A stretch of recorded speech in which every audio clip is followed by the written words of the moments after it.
Operation Bagration was a campaign fought between the Russian and German armies during World War II. It occurred June 22nd and August 19th of 1944, just 58 days. The field of conflict was Belarus, part of the Eastern Front of the war. D-Day, the 6th of June, 1944, Operation Overlord had just happened about 2 weeks prior on the Western Front. Nazi Germany now had the challenge of fighting on two major fronts at the same time. In the end, the Russians won. They destroyed 28 of 34 divisions of German Army Group Center and completely shattered the German front line. It was the biggest defeat in German military history. There were 450,000 German casualties. Also 300,000 more German soldiers were cut off in the Courland Pocket, a peninsula in the northwestern section of Latvia, and were surrounded by the Red Army until May of 1945. All right. I want to welcome everybody today to the first of several workshops on Operation Bagration. My name is Jim Dingman. This is a Noisy Reality production. Just to let you know what that is, Noisy Reality was something long ago, a girlfriend of mine and I thought of years ago, and basically it was to do podcasts and presentations on everything that we wanted to do. So at this point, we're concentrating, or at least I'm concentrating, on World War II history. We've done, for those of you who haven't come up here before, we started doing this several years ago with a seminar on the war in the Pacific and World War II during the pandemic. And then we branched out and started to work on the question of the second front. And lately, for the past year and a half, we've been concentrating on Operation Barbarossa. And we will continue our concentration and look at the Eastern Front. However, I wanted to, I've always felt that the analyses of D-Day and the Normandy Campaign that are done on television, and also the way the commemorations are handled, I've never been too impressed with what they actually convey. For example, they always exclude the British and Canadians in the United States. And so I have started to organize a series where we're going to basically initially focus in on the British and Canadian experience, with a whole series of discussions by authors dealing with that. And then of course, we'll deal with the American experience at the same time, but we'll eventually focus in on that. But today I do want to talk a little bit about the Normandy Campaign because it does interact with the subject we're going to deal with. Now, today I also want to say that the part of the reasons we do this is we dedicate it to the scholarship and memory of all the people that we've known, but in particular, Dr. John Prados, a good dear friend of myself and others. And with that, let me start the discussion. Now, the way we'll handle this today, as I say, the amount of material is overwhelming. Even with the secondary sources that we've been working with. I had a discussion yesterday with Colonel Glantz about this.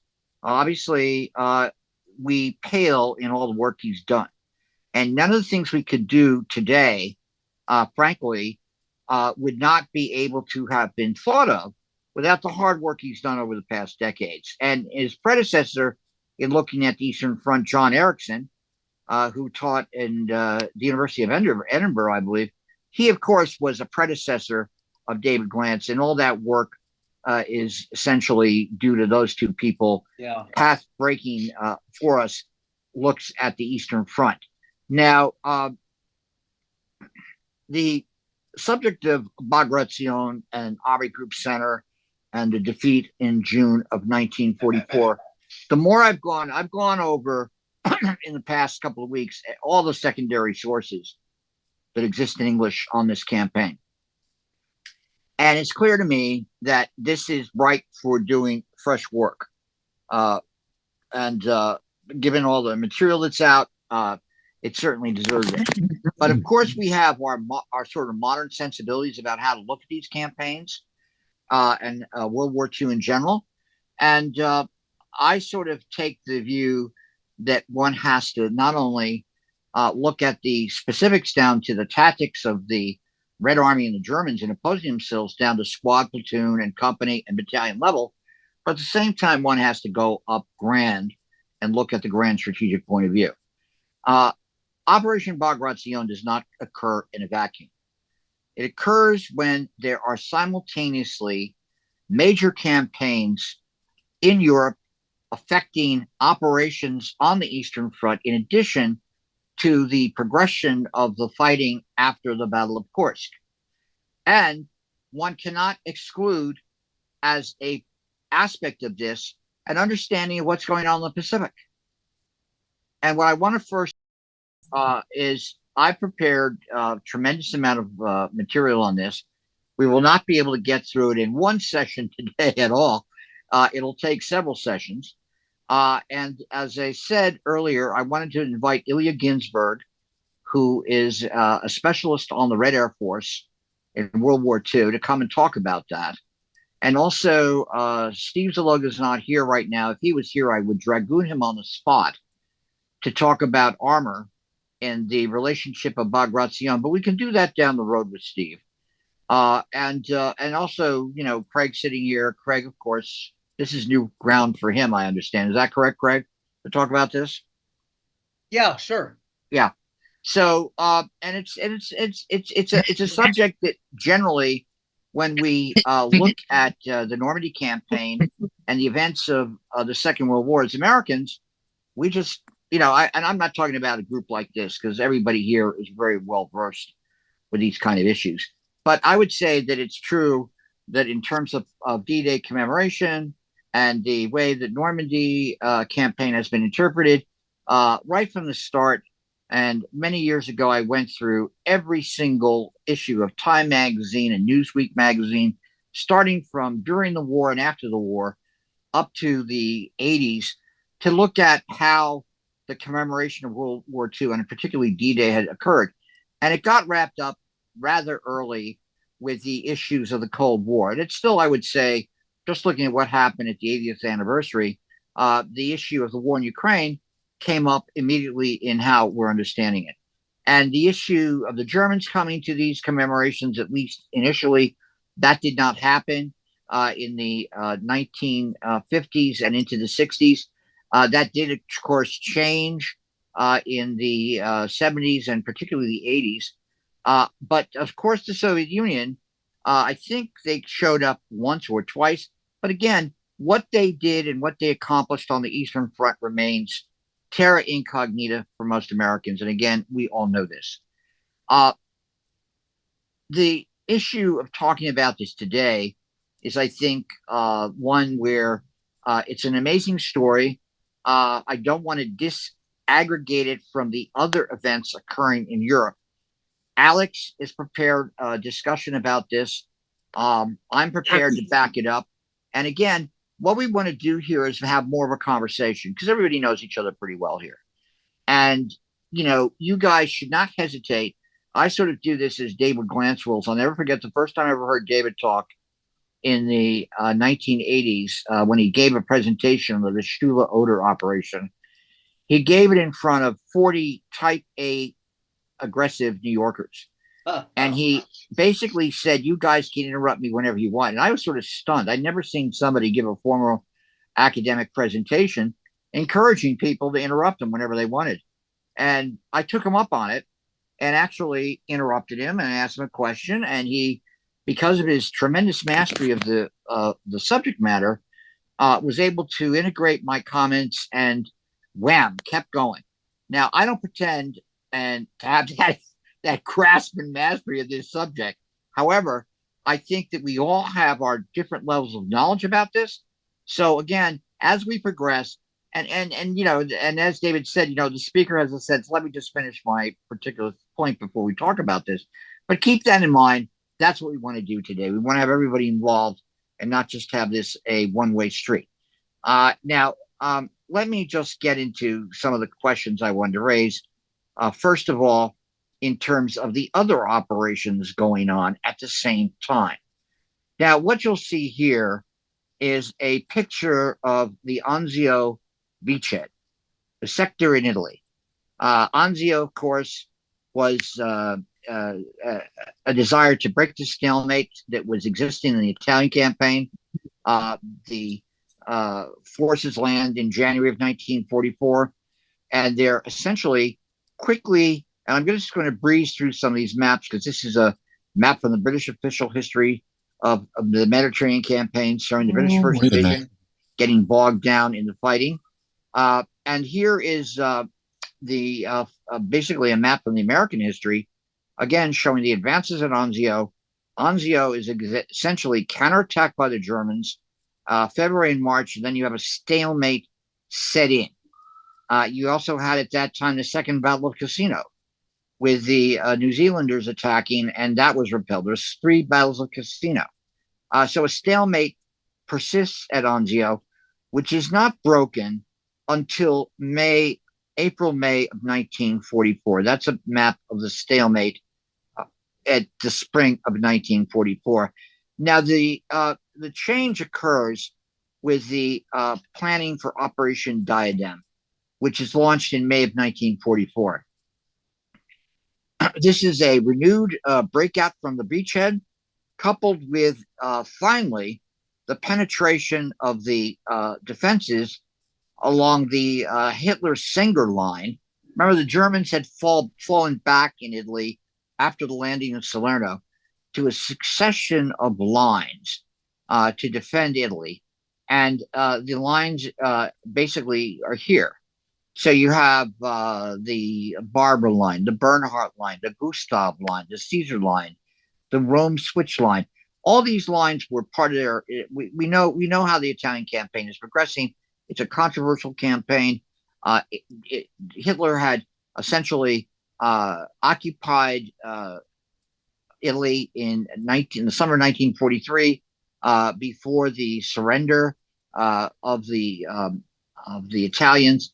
And of course, that occurs around the time as the overthrow of Mussolini. And then the campaign had a direct impact on the Eastern Front. It certainly, people get in debates about this, but there's no doubt that he began to shift forces to deal with the situation in Italy.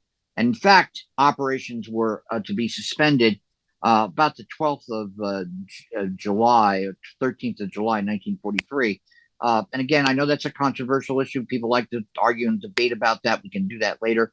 But of course, he shifted forces into Italy. So essentially, a stalemate is occurring. Again, it's a complicated campaign. We get into all sorts of questions about Churchill and his desire to expand and, couple U.S. power. We have this whole controversy of him intervening in the Aegean, which Franklin Roosevelt and Eisenhower stop him from doing. But again, focusing in on this campaign to break out. So it's successful. In May and June of 1944, prior to D-Day, the Allies are able to successfully break out, and at this point, they enter Rome on June 4th. They continue their pursuit after Rome. Now, again, remember, the campaign we're going to talk about today actually starts on June 22nd, but through this period of time, this is another stressor on the decision-making of Hitler.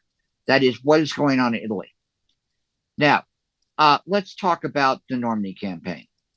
Now, the Normandy Campaign, this story is very familiar to all of us. There's no illusion about this. This is something that, for all of us, we have British and Americans here, this is sort of embedded into our consciousness. The Second Front debate, Gary can talk about this with greater knowledge than me.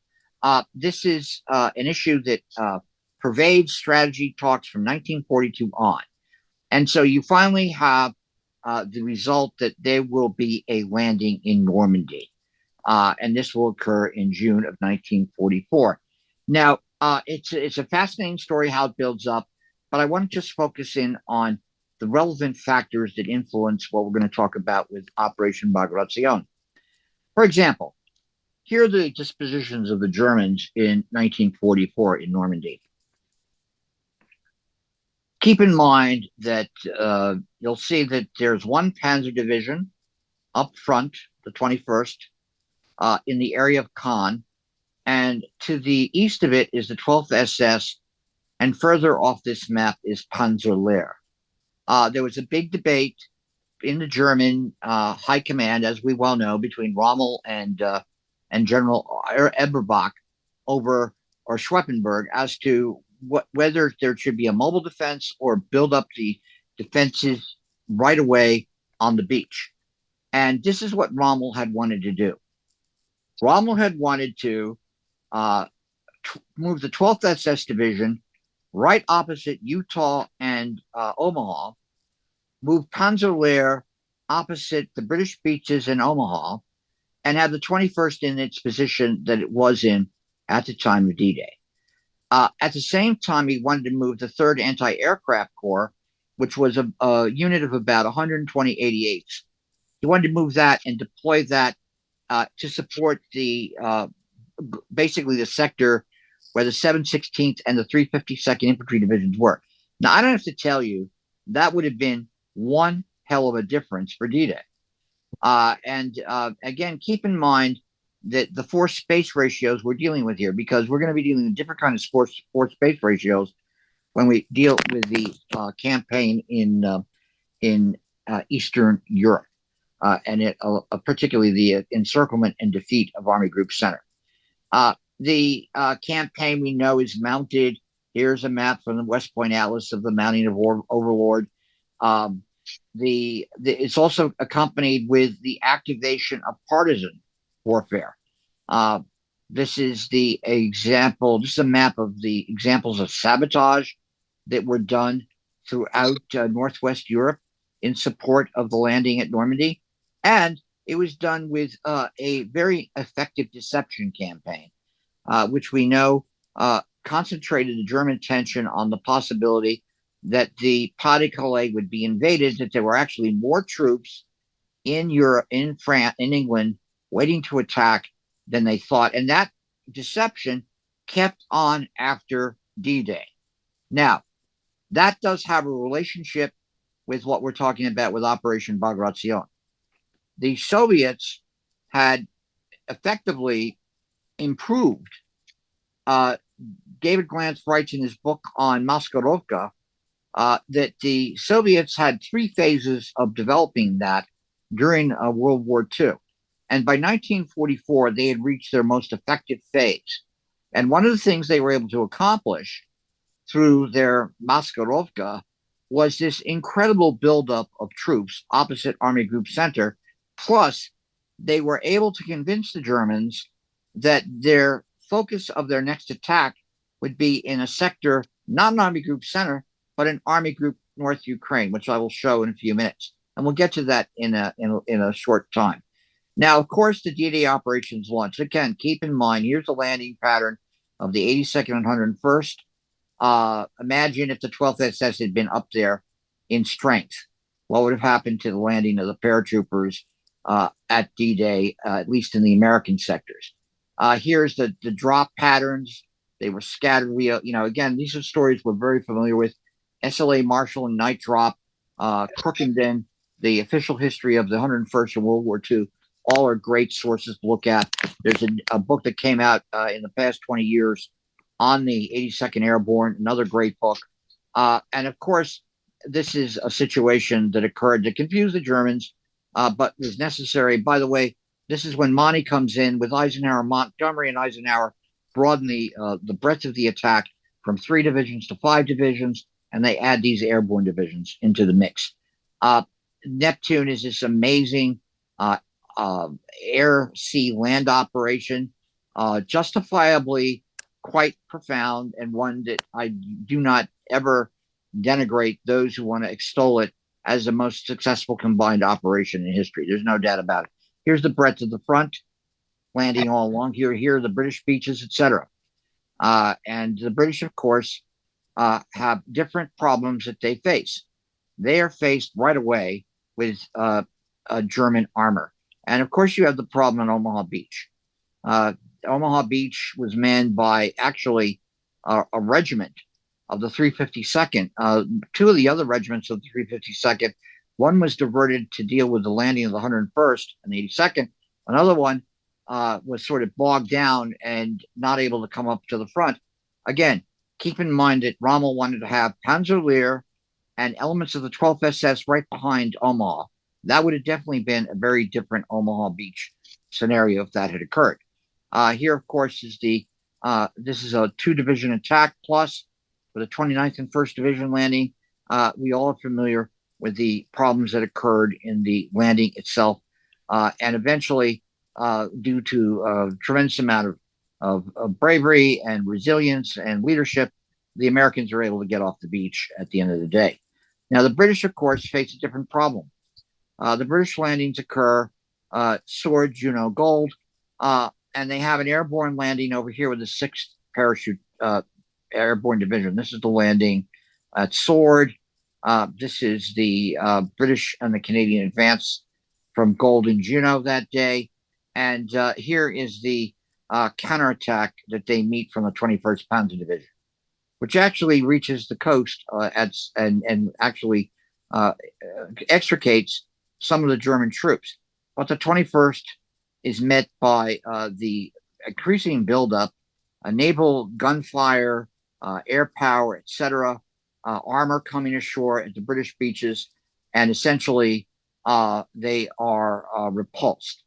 But what does happen is that this particular sector, and here's the bridgehead at the end of the day, at the end of D-Day. Omaha is here. They're not connected. And the next couple of days will be the operations launch to connect them. Here is a map, again, showing the invasion in a wider schema. Again, I'm not going to spend much time on this. All of us are very familiar with these subjects. Here's the front being united by the 10th of June. Now, again, the British launch a attempt to outflank the Germans. This is the famous Battle of Villa Bocage, where the German Tiger tank force that is actually travels by road from Paris. This is where Michael Whitman, of course, comes to great fame. He comes in there with his Tiger, and they knock out the spearhead forces here and basically blunt the attempt by the 7th Armored Division to outflank the German positions. But here what's occurring, of course, is given the nature of the landing and the attraction that this part of the beachhead has, most of the German armor is attracted and committed to fighting against the British and Canadians. They take the brunt of that. And here is D-Day, June 13th. Again, you can see here's Panzer, 12th SS, 1st SS, and the 21st. Many of the mobile formations are sent to fight and stop the Allies, and they do indeed stop us. Here's the situation on the 17th, where the containment, there's movement to take Cherbourg, but again, the advance of this is contained, and we have, again, the problems of the hedgerows. Again, and that's always controversial how well prepared we were for that. People go back and forth on that, but nevertheless, the tactics of the Germans worked pretty well to stop and delay and impede any kind of rapid advance. And Jim, if I can just say one thing real quick. Yeah, if you've ever been in those hedgerows, which are 1,000, 2,000 years old, and they're just unbelievably dense and thick as could be. But of course, they're more in the American sector than they were in the Canadian and British sector opposite the 12th SS in that region around Caen. That was there. You had more open terrain in that area. But the French farmers since the war have eliminated, as I understand it, a fair number of those hedgerows. But even going through them today in the American sector, you can see what an unbelievable force multiplier they would have been for the Germans. Right. And also remember that Rommel had wanted to put the 3rd Anti-Aircraft Corps into this area. Now imagine, as I understand it from the terrain around Caen, the 12th SS was able, basically, given the flat terrain and the nature of these farming communities, which stemmed from, sort of the medieval and Roman periods in some cases, they were able to essentially create company-sized outposts equipped with 88s, etc., Panther and Tiger tanks and Panther fours, and they were able to basically stymie the constant attacks by the British and Canadians in this sector to break through. But we're getting close to June 22nd, and of course I couldn't resist to put in a little picture by my favorite cartoonist of the Second World War, Bill Mauldin, always someone who I enjoyed looking at. And this is Willie and Joe sitting there getting rained on in Normandy. And here Operation Epsom occurs 2 days after the onset of Operation Bagration. And Operation Epsom is one of these operations where the Allies basically, I understand from looking at more modern accounts of what occurred here, the narrowness of the front of the Allied advances was essentially contained on 3 sides by the German armor and Panzergrenadier and 88 and anti-tank millimeter guns that were coming in to support the counterattack. So they kept on attacking along this line of avenue to advance, and they were repelled. So that's to take the story up to June 22nd. Now, during this period of time, there's another... Hey, Jim? Yeah. Sorry, a real interesting anecdote about Epsom. The 15th Scottish Division, which came ashore, I think, a couple of weeks after the Normandy invasion started.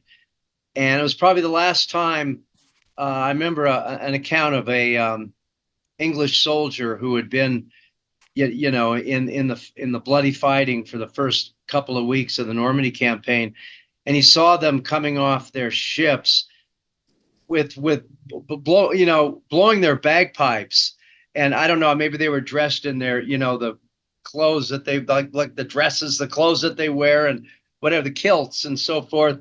And he said he was just so touched, but he also realized what was going to happen to those men literally in a matter of days. But when in 1983, I was at a meeting of the veterans group, the 1st SS Panzer Corps in Bitburg or Bad Hersfeld, I think it was, in Germany, of course.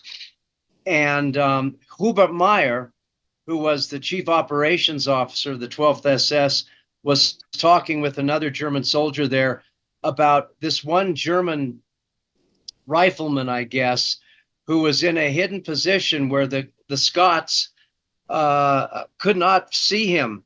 And he just picked off one Scottish soldier after another. I think that they finally found him after he had killed maybe 24 Scottish soldiers. And of course, the Scots were so furious that they immediately executed him. And Hubert Meyer was just saying, well, yeah, I understand that. I understand that entirely, why they would have done that. But I thought that was an interesting little comment. Yeah, thank you.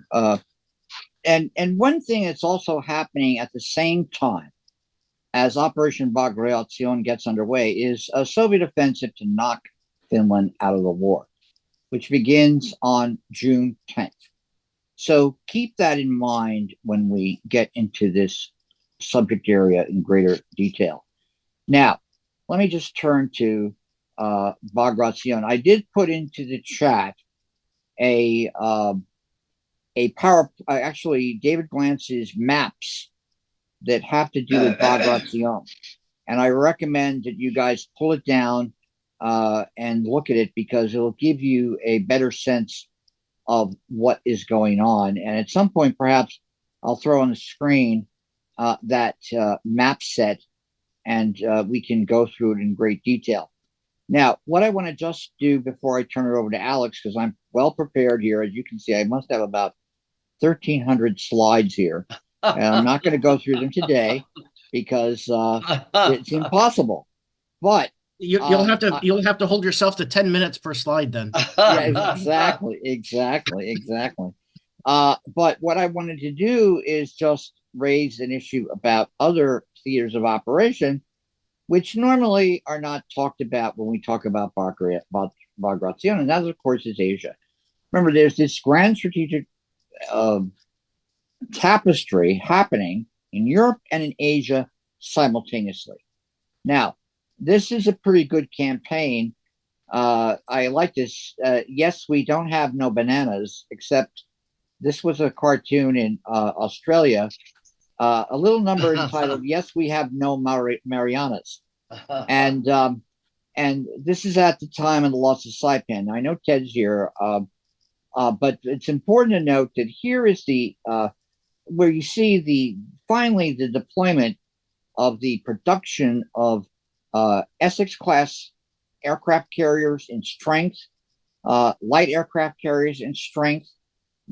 Essentially the part sort of illustrating the growth of American military power globally, which we still live with today. And in this particular case, this is an outline from the West Point Atlas showing all the different air operations and naval operations mounted at the time. But here, of course, is the simultaneously happening with these events in Europe is the invasion of Saipan in the Marianas. This, of course, triggers the Japanese mobile fleet to intervene. And we have, of course, the famous Battle of Philippine Sea, where the Japanese carrier air forces are decimated by the Hellcats, and other new aircraft technology, radar technology employed very powerfully. This is a well gone over battle studied to this day by all sides, including, I might add, I was at Yale many years ago and had a long discussion with a PLA commander there who was running around the United States giving talks about his book. And he mentioned to me the Battle of Philippine Sea. So the Chinese, of course, cover that too. Now, at the same time, in China, there's the initiation in April of the 𝐁𝐚𝐠𝐫𝐚𝐭 operations to knock the nationalist Chinese out of the war. And this is the largest. There's Operation Togo, Togo 1, Togo 2, Togo 3. These operations go on over a period of months.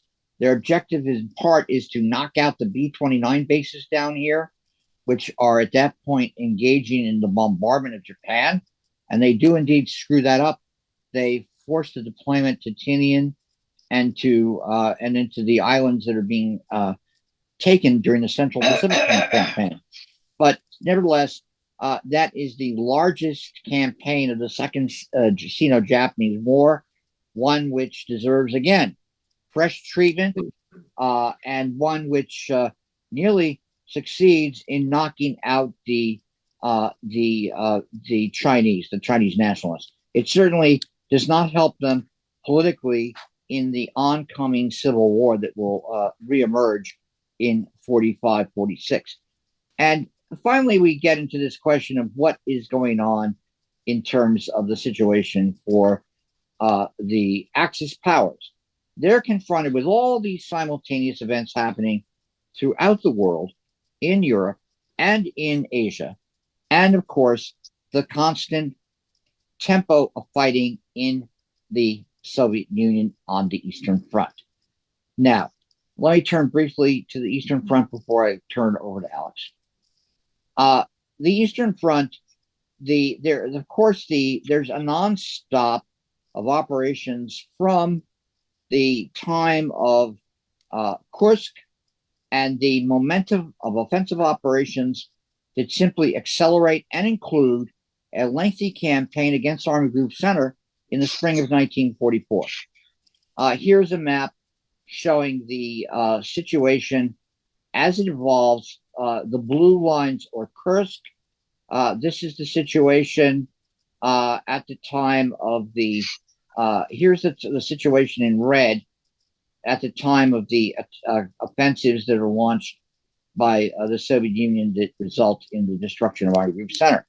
And there's this constant progression as to operations that are affecting and impacting all over the Eastern Front. Now, one point I want to make before, again, we get into this issue is there's two things. There's a lot to talk about intelligence, which I think is so rich a topic. One will not do that today in the kind of depth it should.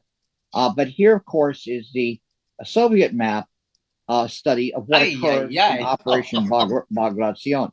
Here is indeed the encirclement of Army Group Center. And these are the operations that expand out of that, including the attack, the Lvov-Sandomierz operation that we'll go and look at in a later workshop. That takes us to Warsaw, and you have the outbreak of the AK launching their uprising in August 1st of 1944. And then you have the extension of the offensive further south that knocks Romania out of the war at the same time by September of 1944. All interrelated to this vast strategic ensemble of operations. And what we do see is that at this point in time in the war, the Russians, the Soviets, for a wide variety of reasons, are able to basically energize themselves with multiple front operations and successfully pull them off. Now, they've always been trying to do this from 1941 on, except they did not succeed. In 41, we know all the different examples of their counterattacks. One can argue about July-August, the Smolensk operation in 41, which many will see as a precursor to what happens that sort of stalls them. And then, of course, the Battle of Moscow and the subsequent operations into 1942 with Operation Blau, leading to the Battle of Stalingrad. But what we do see in all these operations is an increasing ability of the Soviets to deceive and mask their operations on a strategic level.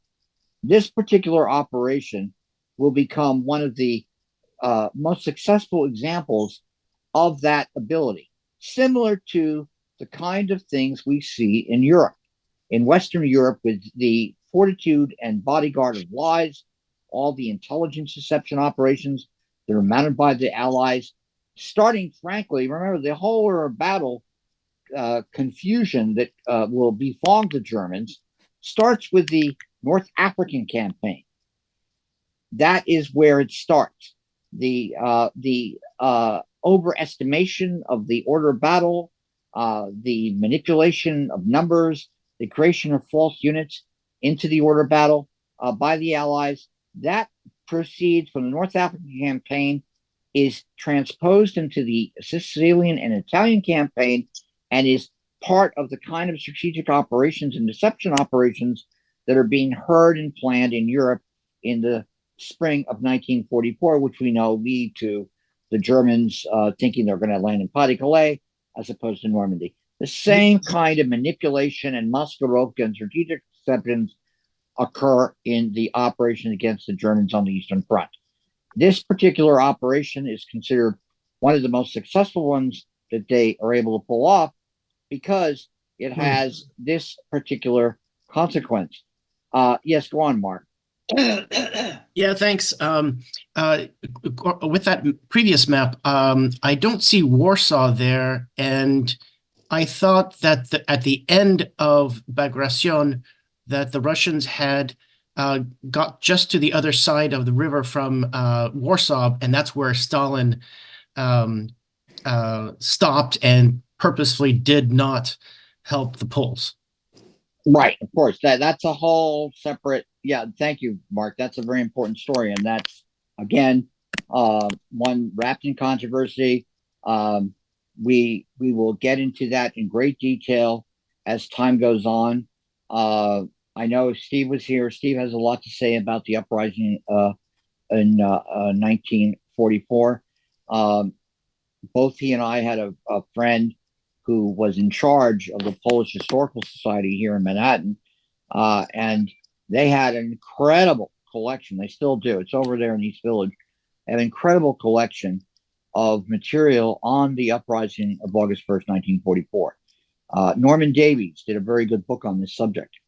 And there's no doubt that, remember, just about 2 weeks beforehand, in the operations we will analyze, this debate and controversy between the free Poles and the Soviets have been going on since 1939, 1940. Remember, there's this the Soviets had aligned themselves with Hitler up to the invasion of 1941. Ted got knocked out. He's trying to get back in. Who? What? Him. Yeah. What do you say, Alex?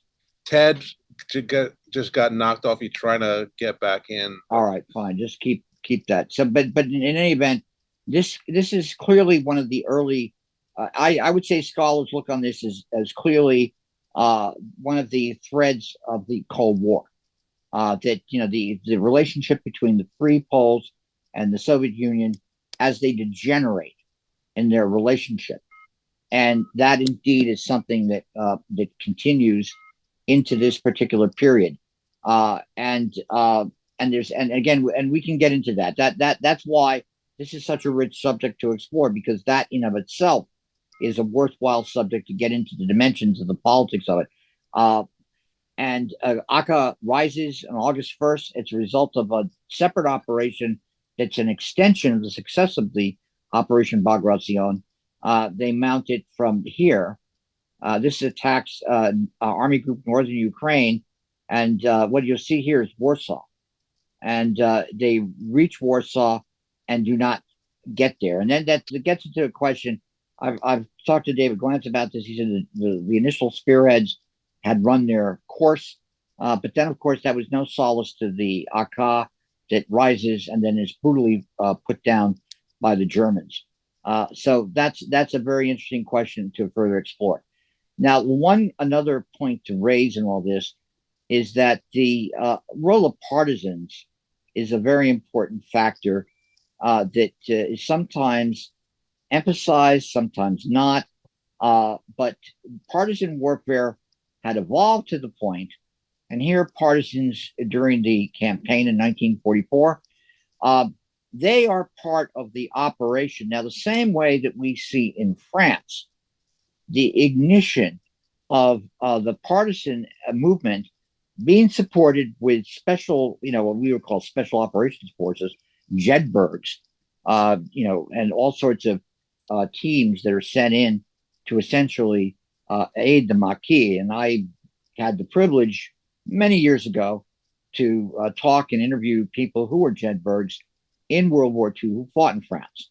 And the same kind of and part of the thing was that they had the example of what had occurred in Vercors, where the Germans had put down a armed uprising of the French resistance that tried to conventionally set itself up, and they were basically savagely put down by the Germans.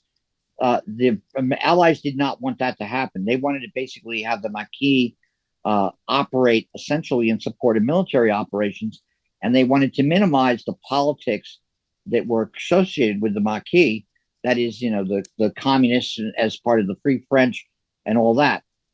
In the case of Russia, on the other hand, and the Soviet Union, this partisan warfare had been evolving ever since the invasion in June of 1941.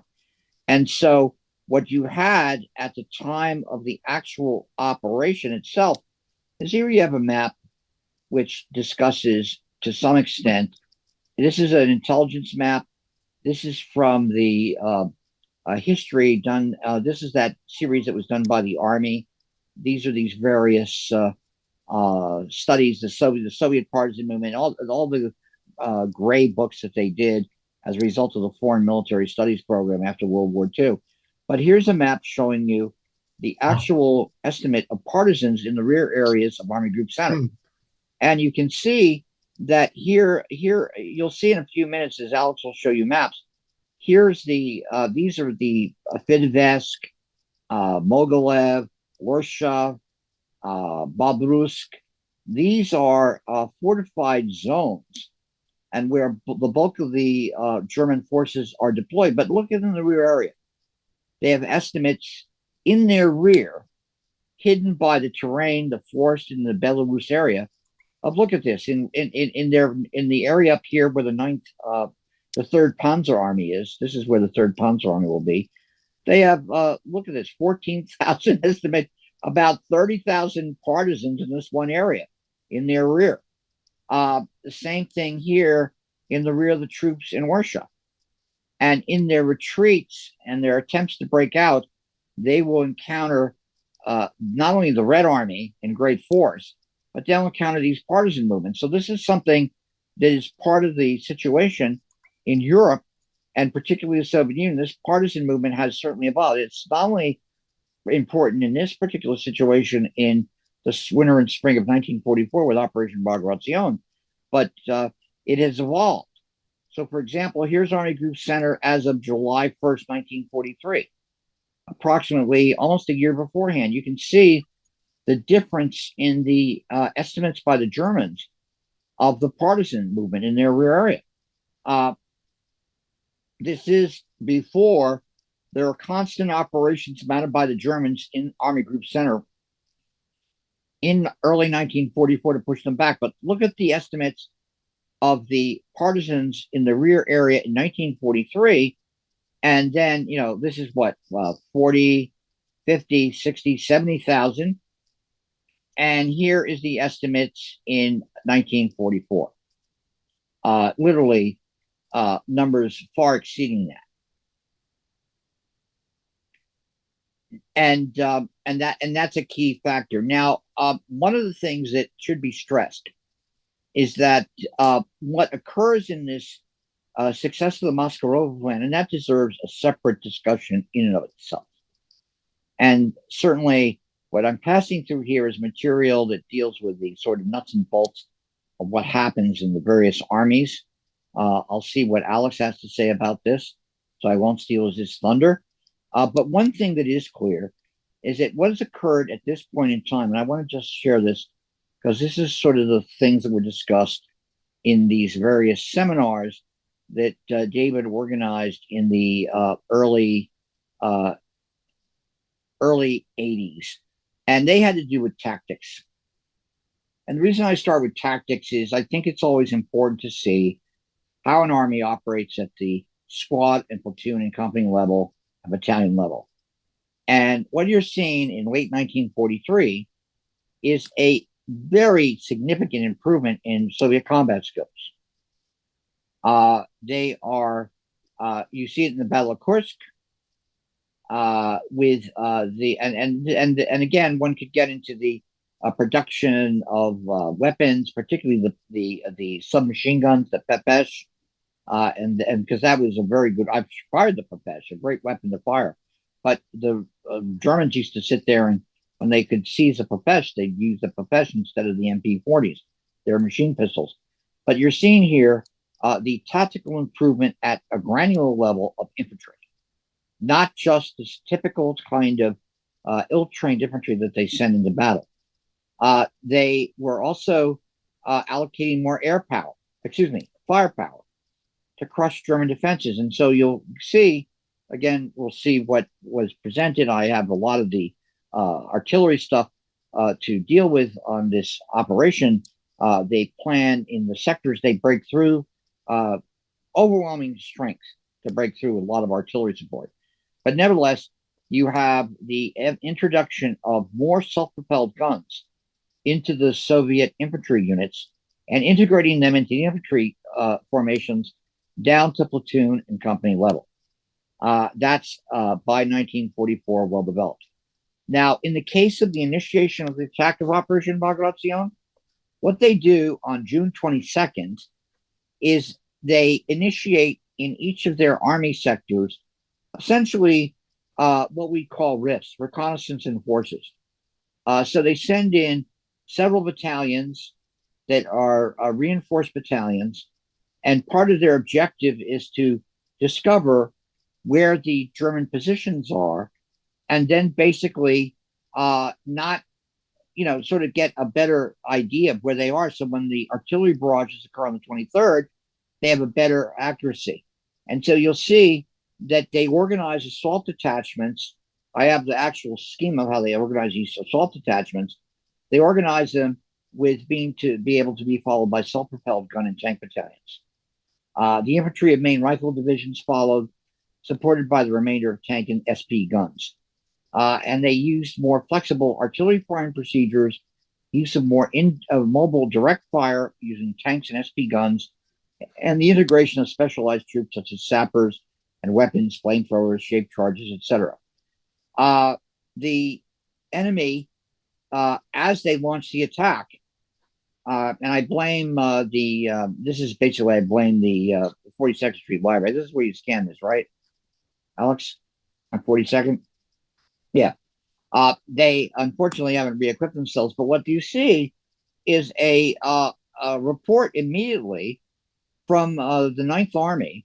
One of the armies attacked that the enemy has adopted completely new tactics. He no longer attacks on a broad front with very heavy artillery support, but employs concentrated groups of infantry supported by tightly concentrated and well-controlled fire from heavy weapons.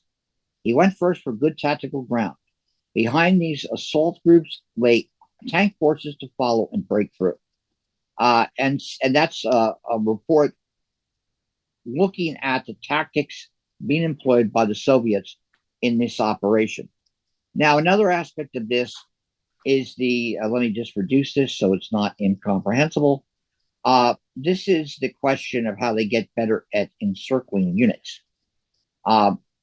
The Soviets had developed this starting from Stalingrad, but they certainly have gotten to the point where they are operating very effectively in 1944 using their mech corps, their tank corps, usually cooperating together in ways to encircle and speedily go to the rear.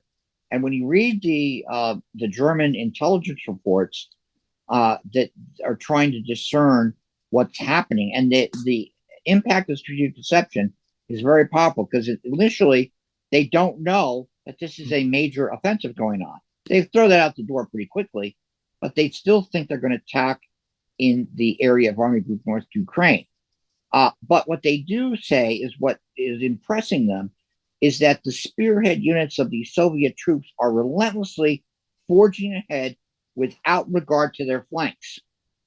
So to the German commanders, that is something that indicates that this is indeed a much greater operation than they think. Now, finally, on the tactics, the Germans were seeing that the Soviets had also been able to improve their ability to repair tanks in the field, which is something that they had not been able to do in the past for a whole variety of reasons. Again, Steve is not here. I would defer to him because he knows that stuff inside and out. But this is, again, from one of the symposiums that occurred at Carlisle on this particular operation. So the Soviet forces had demonstrated a greater ability to maneuver at the tactical level. They also were getting more trucks. Now, this is something also important to keep in mind. Not only are they getting the trucks with greater production inside the Soviet Union itself, but they're getting Studebaker trucks from us. I'll spend more time on that. That allowed them to motorize their infantry and motorize and also be able to create mobile artillery that can be pulled by trucks. And that has a great impact on this. They're also using the tank brigades, the separate tank brigades, and organizing 4 detachments around the tank brigades, which is something new tactically in how they're operating. And we'll see that more when we go into the order of battle. So I'm going to stop right now and turn it over to Alex, and then we'll go further into it. Go on, Alex. I'll stop right now. And again, I put on the chat David's map set of all this material on Bagration. So please download that. Thank you. Go on, Alex. All right.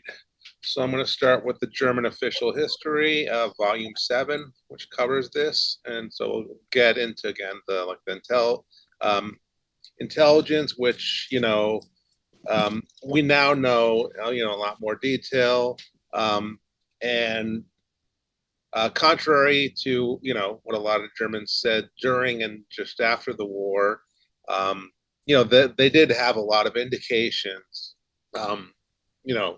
at Army Group Center, high command, but at the individual armies. Well, and, we'll go through a bit of that because, again, I'm going to go through a bit of Gerd Leopold, again, who was basically the operations officer in NATO. He would have been the G2.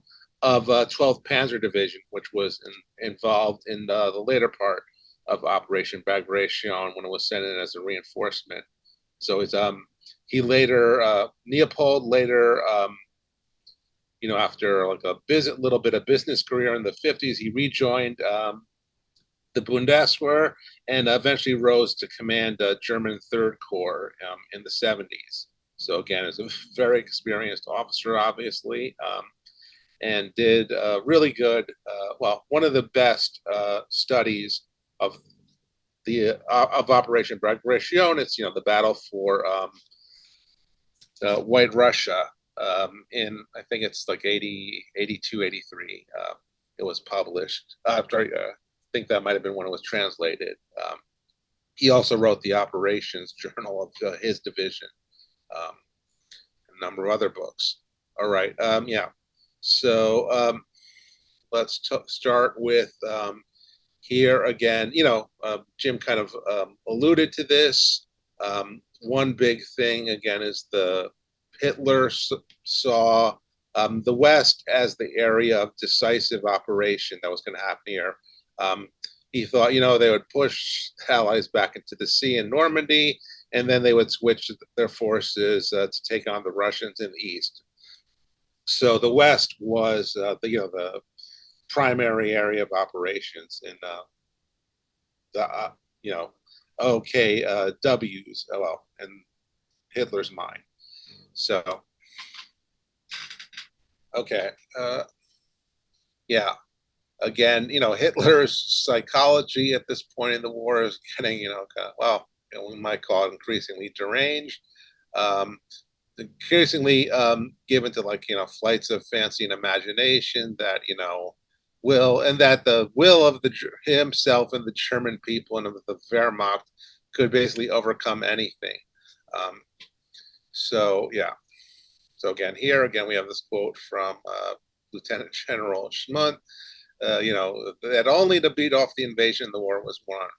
There was going to be according to Goebbels, a new Dunkirk for the Western Allies, and so it gives you a sense of kind of this belief that it was going to be almost easy to push the Western Allies into the sea, and then shift all forces to the east, and finally defeat the Russians. All right, and again here finally. That the West is the greater danger to Germany. Again, I'm sure this, they don't specifically mention it here, I'm sure this also has to do with German racial attitudes towards the Russians, their belief that they're, inferior, Slavic Untermenschen and all that. And that, but fellow, as Anglo-Saxons being, fellow Northern Europeans in the end, they're of course better than the Russians. Alex, let me just add something. Sure.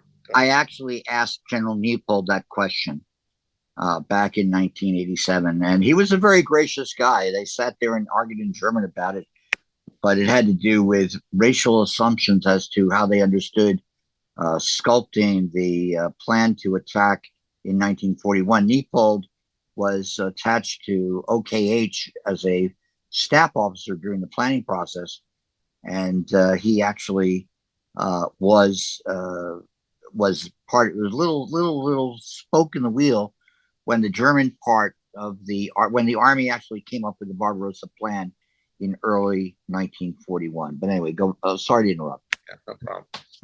Good point. So here again, you also get the sense that the Germans thought they could take advantage of their interior lines again to shift forces from one front to the other.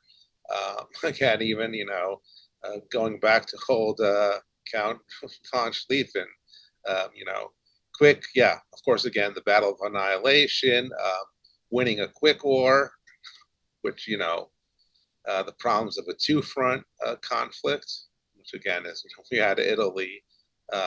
Might call it a three-front war at this point. Okay, so again, the interest, again, not just Hitler, but again, of the German staff, general staff is again on the Western Front. So you can emphasize that. All right. Yeah. So yeah. So OKW is being prioritized. Let's see. All right. Yeah. So again, 30 to 35 divisions would be released by the victory in the West, and again, would lead to a new Operation Barbarossa, which again, kind of, might seem ridiculous to us, but again, Hitler is having complete flights of fancy in this point. So, again, how are you going to win the war again after something crazy would have to happen at this point? From our perspective, 80 years afterwards. Okay, and again, so this is again the crazy part that I found. Yeah, that again, the troops in the West were seen as a reserve for the East, even though they're 2,300 kilometers away, and obviously would take weeks to transport by train from the Atlantic. Oh, Mark, you had something you wanted? Yeah, just as if you could add a little bit more context, more abstract context at this point of Bagration, 80 years today. What was the percentage of German troops, the German military force, between the East and the West? Was it like 80 in the East, 20 in the West? I think again, I think it's down to maybe 70%. So again, the 80%, of course, is losses over the entire course of the war, and I think yeah, it would be maybe 25%, in Normandy, and again maybe another like 5% or so in Italy. I think the numbers are. So again, I think it's about 30%, in the West if you count those two fronts. Versus again, it's kind of reduced a little bit to 70%. But again, remember the Russians are like 6 million, I think, total forces in the East. So, and again, what is probably Normandy is probably like a little bit around at this point, mid-June, might be getting towards 1 million American, British, and Canadians. Again, I don't know the numbers exactly, but I would think their numbers would be around this point. So again, that's like a 1 to 6 ratio. Hey, Alex, if I may just Thank you. make one point. When the Normandy invasion started, I think the Germans had a total of 56 divisions in the West, and I'm not sure if that included their strategic reserve or not. But of course, only a small number of them, which you've mentioned, like the 21st Panzer, which was right off the beach, the 12th SS, which was a little farther back around Lisieux, the Panzer Lehr, which was even a little farther back than that. And then I think there was the 116th Panzer Division up in the Pas-de-Calais area. But 30 of those 56 divisions were so-called Bodenständig, or just they were totally immobile, just for defensive reasons. Equipped with older men, less artillery, and so forth. So that's pretty much. And I think you're basically right. I think the overall ratio between East and West was probably something like 70-30 at that point. I think that's what you said. Yeah. Again, including the Italians, and I would think was under. Oh, yeah. So here again, we have, of course, I think a lot of this is post-war, where, of course, German officers tried to blame everything on Hitler. But I think there are comments that, privately, of course, how crazy he was at this point. And we can see again, basically, this is one, point where the criticism of Hitler, again, exaggerated, is, of course, by the German generals to take blame from themselves. And of course, they went along with, following Hitler's orders, not resigning, not, except in a few cases, doing their own thing, ignoring him. And we'll see again, Model was particularly, again, good at both, kind of doing his own thing, but then also kind of convincing Hitler that Model's disobedience was okay. In part because Model, accomplished a lot, and he knew how to work Hitler, as we'll see when he takes command of Army Group Center in late June. So Hitler is definitely making, we'll see, makes decisions that are, incredibly bad, particularly, again, the, hold firm, his orders to hold certain fortress cities that wind up, resulting in the encirclement and destruction of multiple divisions. So he does deserve a lot of blame here, although we'll see, again, the commander of Army Group Center, von Busch, we'll get into in a few minutes. He, again, went along with Hitler, and he really, Frank? Yeah, I just want to add something, that it's about force multipliers. It's not about, Lancers. It's about Panzer divisions, and it's about Fallschirmjäger divisions. And that's where the discrepancy really is.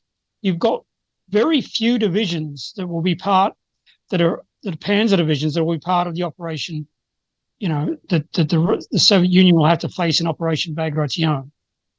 It is essential to understand where they go and where they are at the initial part of the Normandy operation, and conveniently, a few weeks later, the Operation Bagration.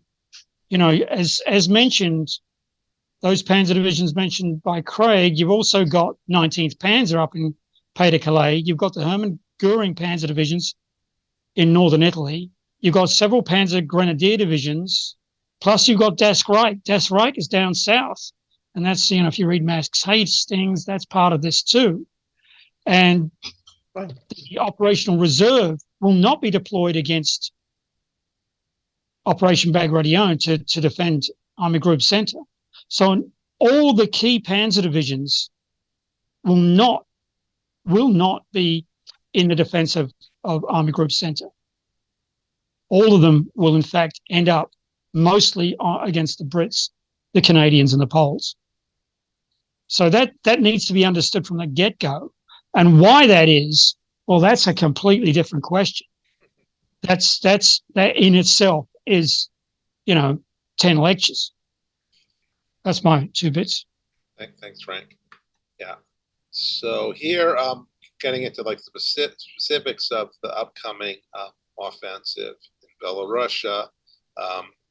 The Germans actually were not, again, we'll see, not focused on that area of the front.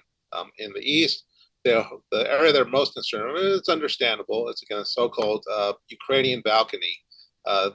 Jim kind of showed it on the map. The salient coming out from of Kovel, which in the German minds, the Russians, which again they knew had at least 2 first and second tank armies right there in that bulge, again, which again is pointed out here, look kind of like the Kursk salient. And in the German mind, which is, you just got to look at the map, they would go either north or south to basically cut off the entire Baltic, which again, the German official history points out, well, if they could have done that, basically they would have won the whole war at this point, given that would have resulted in, maybe 1.5 million Germans and Allied soldiers getting cut off. They also could have gone south to cut off the Balkans. Again, so-called either Balkan or Baltic options, which we'll see on a map in a little bit. All right. So again, large-scale encirclement operations in either direction. Again, this was referred to by the German staff, high command, as a window of vulnerability. That again, Russians could burst out from, with Army Group through Army Group North Ukraine, smash their way either north or south, and encircle huge forces. Again, about half. Either way, it'd be about half of the entire German army in the east. Okay, so again, could be a thrust to the south, again, all the way to the Carpathians and to the Black Sea. Through Lvov and all the way, even through the Hungarian plain and Romania. Okay, and again, if you looked at the map and see, you know, the Russians did have a lot of forces. Again, those two tank armies, which are basically first and, well, forget if they're technically guards armies at this point.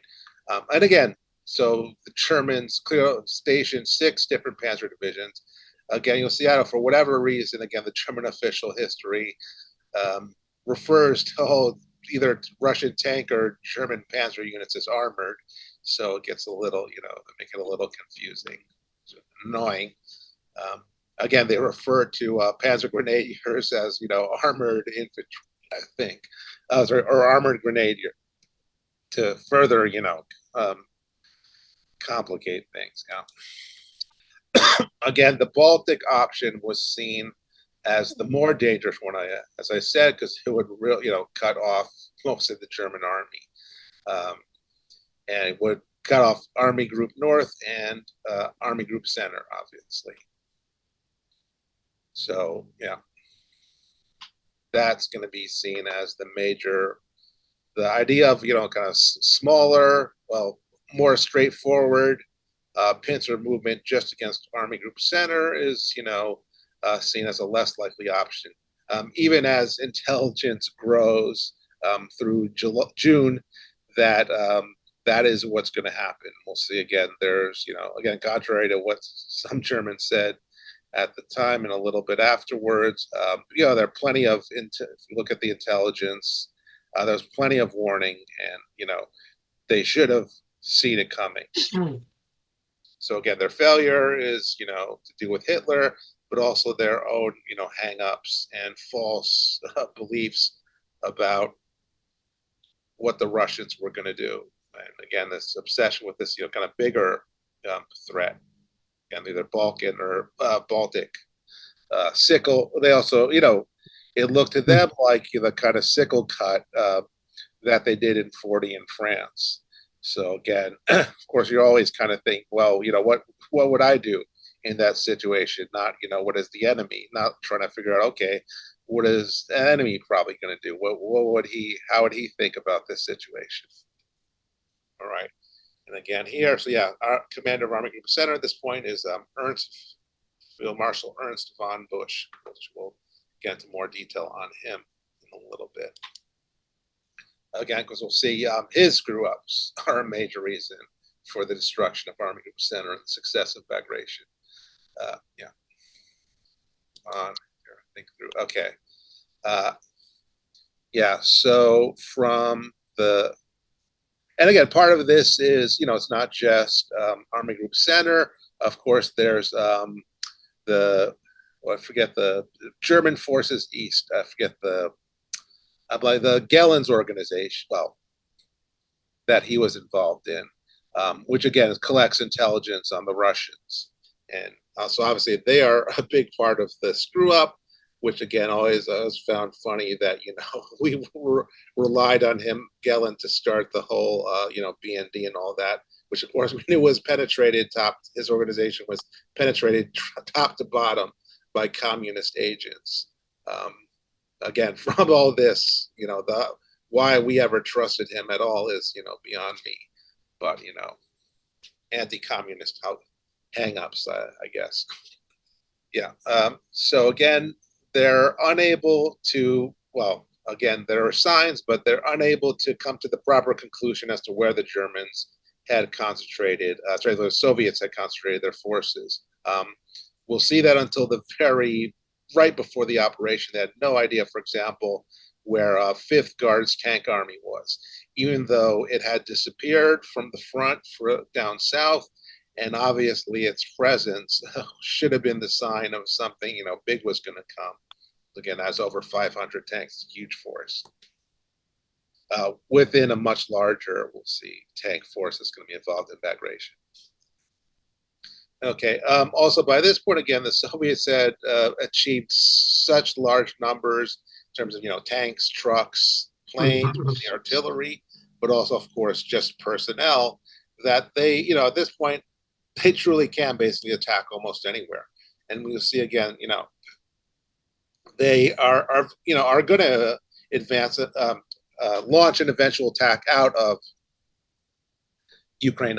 Yeah, go again, Frank. That's not quite true. It's not the Soviet Union that's done it. It's Lend-Lease. Right, As right. Stefan said, 60 armored divisions he got 60 armored divisions out of this. They wouldn't have had half tracks. They wouldn't have had all the, they had a hell of a lot of tanks from the West. We know what. And as Ilya pointed out in his talk, again, a lot of their best planes were ours. But that needs to be, that's the emphasis. This Operation Bagration would not have been possible without these 17 million tons worth of Lend-Lease we sent them over. Especially its mobility as well, their ability to basically 400,000 Studebakers keep advancing west and to close salients and pocket major German forces. Exactly. Without Lend-Lease, Berlin would not have been taken. Without Lend-Lease, the Soviet Union would have been basically Russia at the present borders or even further back. That's something we have to recognize. That's why we're not just going to cover this in one session. There's lots of stuff to go into. Go on.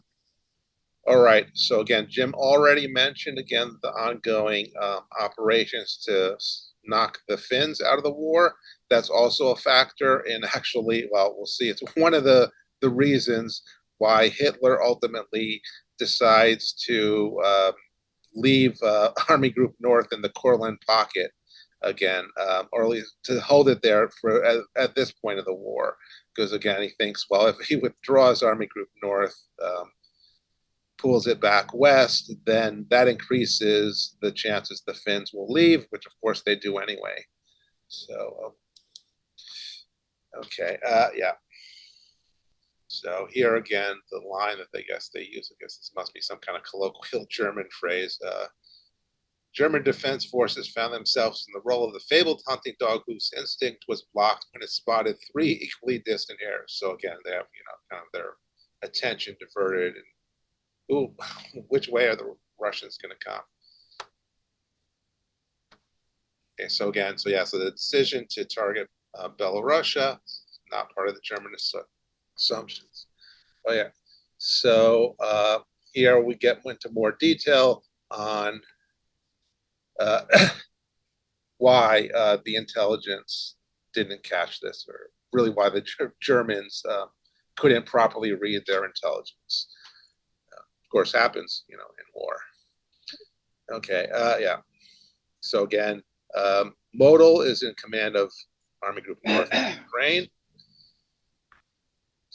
and so here we get more kind of granular details. So Second Army, which is kind of northern part of Army Group North Ukraine, so that kind of on that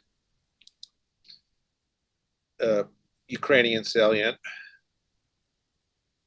Okay, that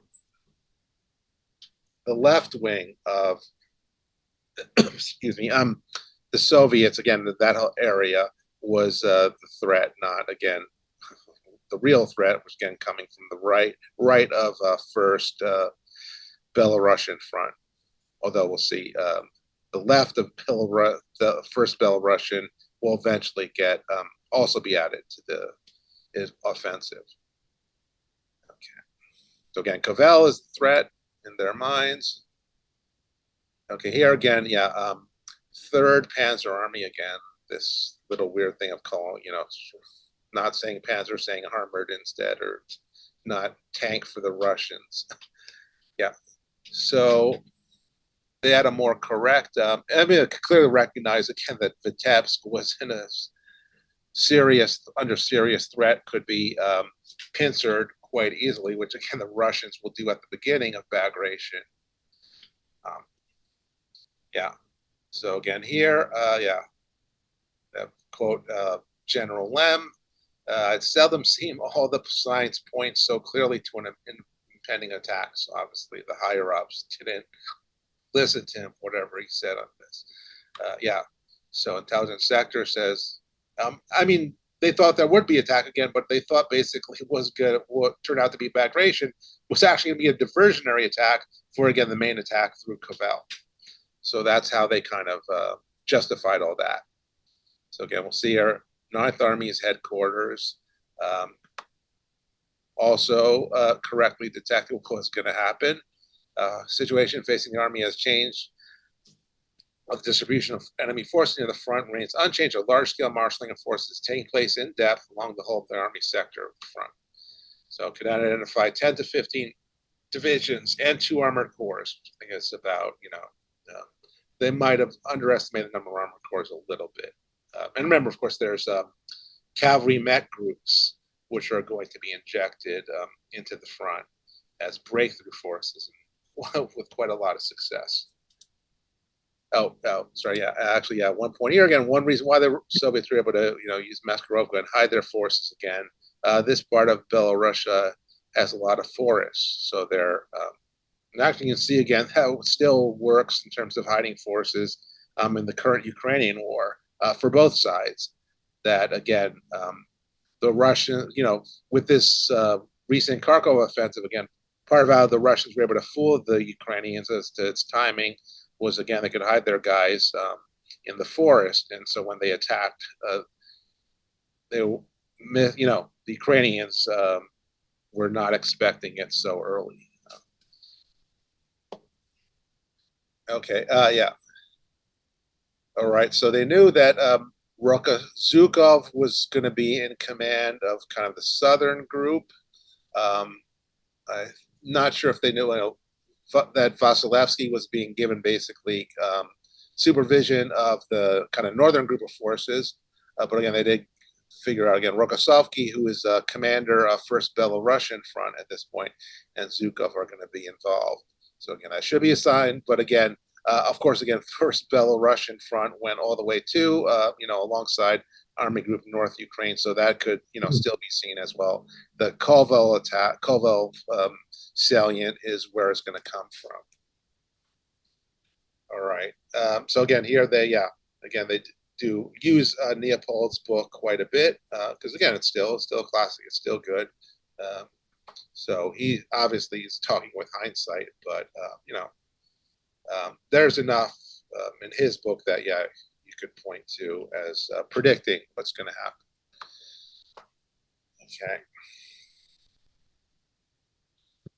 Okay. Yeah. So German intelligence did correctly identify concentrations, not the scale though. And again, they got, particularly 5th Guards Tank Army's appearance way too late, which point it was too late. But also, again, we'll see they have the wrong plan, which again, they should have just, they should have pulled back before or immediately pulled back once the offensive started. But again, of course, thanks to Hitler's orders and the predilections of the Germans at the time, that just was not going to happen. That kind of reasonable, mobile defense that would have worked out much better than what actually happened. We go faster through this. Okay. So again, there's more stuff on kind of intelligence. Okay, so here, this is interesting. Again, nice. Sure, Ilya could give us more on this. So again, the number of Soviet aircraft in the area jumped from 1,000 to 4,500. And again, the Germans did identify 3,500, so they're about correct on that one.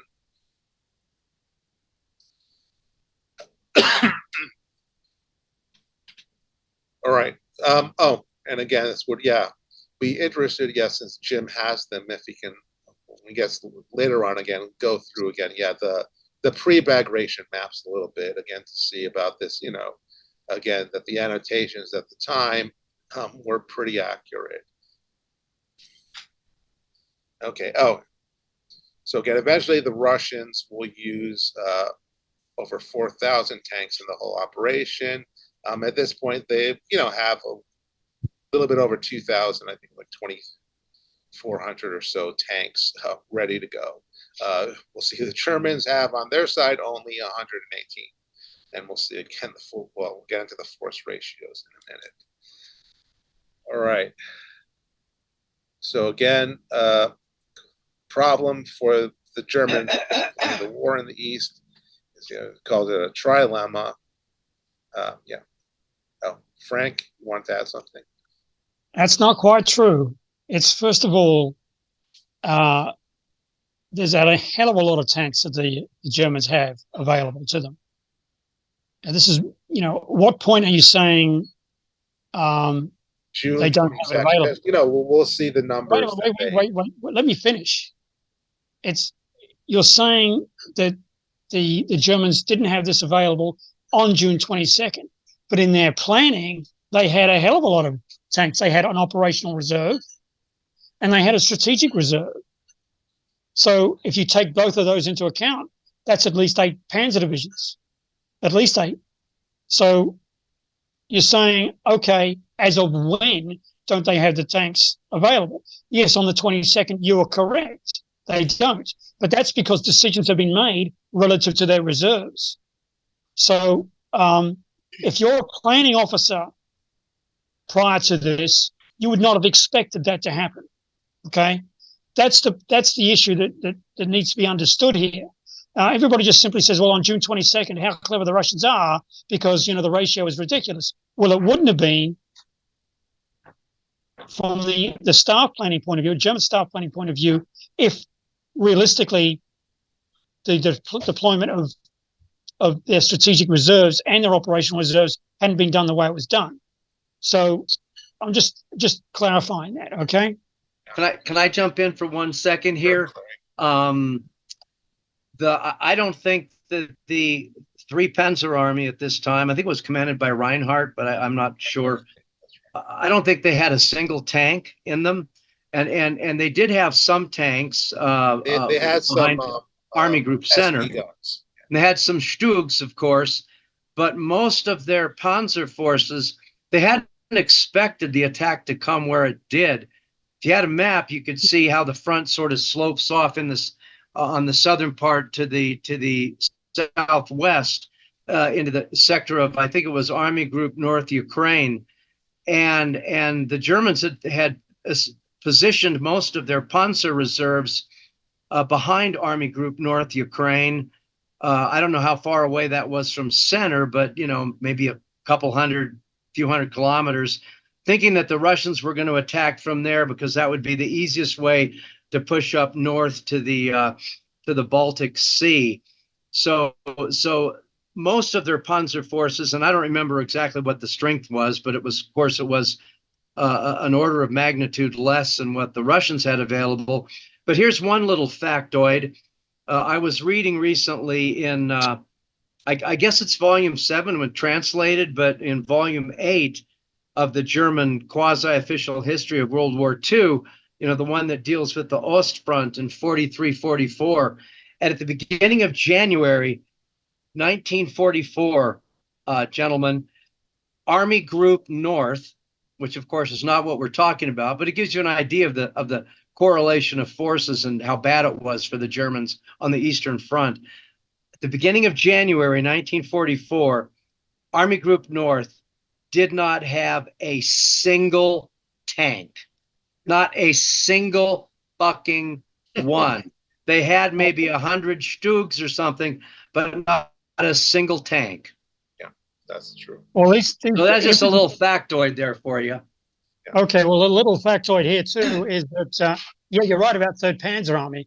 I'm talking about the strategic reserve in Germany. That counts. Yeah. Because it was deployed to the west. So it counts. And also their operational reserve. What you're not including, and this is the two most important divisions of all, as far as the West is concerned, because they stopped us in Market Garden and they stopped us in Normandy, and that's the 9th and 10th. 9th and 10th SS, right? SS were based in lots in Lemberg or whatever you want to call it, right? That's where they were. They were deployed away from there very early, and it makes no sense why they did that, but they did do it. I mean, there's nothing there. You're quite right. There's nothing there. They've only got each battalion, a battalion of Stugs per infantry division, which is still pretty effective. So you've only got like the 16th Panzer, and that's about it. But 9th and 10th SS would have stopped whatever encirclement was going to happen because it did a number on us twice. So I think. I don't know about that, Frank, because essentially they will. It stopped us. Wait a minute. It stopped us cold in Market Garden, And by the way, the strategic reserve didn't all have to go to the west, but it did.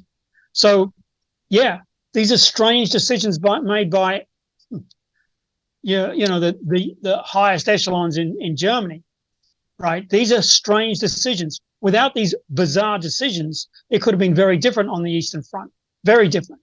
So I'm just saying that. All right. Well, let me jump in here. We're going to get into that in future dates in great detail, because the simple answer is that if one looks at the totality of how the the Soviets engaged in their strategic deception, there's a good reason why there was no reserves in this area, because they had succeeded in fooling the Germans. And in fact, the Panzer Corps that was concentrated opposite Army Group Northern Ukraine was in fact drawn from major elements of Army Group Center. And even when the offensive began on the 23rd, it really starts on the 23rd, 22nd, 23rd, they are still operating on the illusion. It sort of reminds you of the Pas-de-Calais decision. They don't move those Panzer reserves north because they still are expecting, as Alex mentioned earlier, that the entire attacks being launched, even if they're very strong, are strong secondary attacks. The main attack is going to occur down there where they're going to go through Lvov, Sandomez, and that's where the main attack is going to be. So that's a whole separate issue. The issue of strategic reserves in general, an interesting question, Frank. One to sort of throw in the mix in greater detail. There's something else you didn't. But see, you're making speculations. I'm not making speculations. No. You haven't done the hard work to actually see how. Please. No, frankly, for Christ's sake, come on, quit arguing. Frank, you're giving us this argument about the strategic deception. You're saying I haven't done the work on this? Are you serious? Well, Frank, you're sitting there posing a question that's based on you're not. Frankly, I don't think you understand what's happening in this situation with the Germans versus the Soviets. Yes. Oh, that's a put down. That's not necessary to put somebody down. It's not a put down. No, it's not. Yes, of course it is. Yes, of course it is a put down. But let me tell you, you're telling me that 1910 SS weren't where they were? Are you telling me that? Are you telling me there wasn't? I'm not telling you that at all, Frank. I'm just saying to you that the don't Soviets. Put me down like that. That's absurd. No. God, knock it off, you guys. Come on. All right. Go on. Go on, Mark. Mark, you had your thanks. I agree. Let's keep it civil. To piggyback on something that Craig was saying about the Southern Front, wasn't it the case that the Germans, and particularly Hitler, thought it was logical for the Russians to attack in the south because they could then go on to the Ploeshti oil fields, and Hitler was a little bit over obsessed with that. Isn't that correct? Yeah. Well, there's some truth to that too. Yeah, I believe that's correct. And so the Germans, like the Japanese, had conquered so much territory that they had been ground down, lost the initiative, and didn't have enough troops to cover all the contingencies. And they were fooled in the West, they were fooled in the East, and that's what happens when you overextend yourself. Right. See, there are good reasons why German intelligence was somewhat lacking that are pointed out here again. And again, they talk specifically about Gillen. First off, this was still in Soviet territory. So, with the Soviet partisans, but also with, reconnaissance forces that the Russians could, put into the German rear, they're able to get much better intel from them. Again, there's a sympathetic population to the Soviets, and they're going to get intel from those sources. Obviously, they can also capture German soldiers. Germans can capture Soviet soldiers, and kind of, with some of the stories about the particular German getting the Germans who got captured right before Barbarossa started, who some of them communists who defected right before the attack and said, hey, the attack is starting tomorrow, June 22nd. Again. All right. So again, Gellin's idea here, again, I guess was just report on June 13th, was again, yeah. So yeah, again, that whatever is going on against Army Group Center is a deception operation. And there might be a real attack, but it would deceive the German command, and that again would withdraw their forces from the Carpathians and Kovel again, which again as suggests, obviously backs up what Mark was saying about the attack towards Ploesti being seen as a threat. All right, yeah. So OKH's chief of staff Zeitzler agrees with this, and of course Hitler as well. So again, the attack was against center was expected, but again it was seen as a deception operation, again as something that was going to pull their forces. So obviously that move by including by 9th and 10th SS Panzer was seen. Okay, this is the Russians trying to trick us again to distract us from the real attack. Okay, so again here, and this goes again what Jim started off with again. June, a lot of stuff is happening again, and this is not even including Asia, which again obviously was of less concern to the Germans. Again, there's what's going on in Finland, what's going on in Italy, of course, what's going on in Normandy. So all these kind of operations are taking up bandwidth for the German high command and general staff. But they have to divert their attention. And so also helps to explain again why they missed the danger to center. Okay.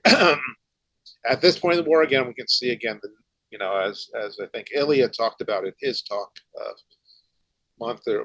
few months ago, not enough aerial reconnaissance.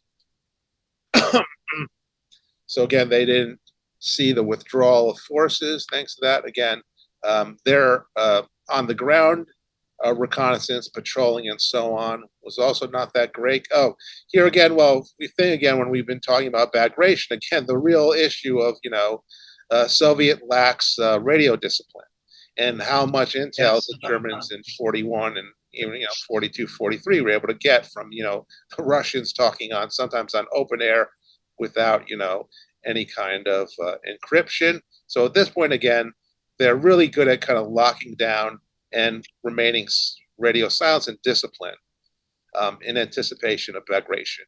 So suddenly again, intel from radio intercepts dries up as well.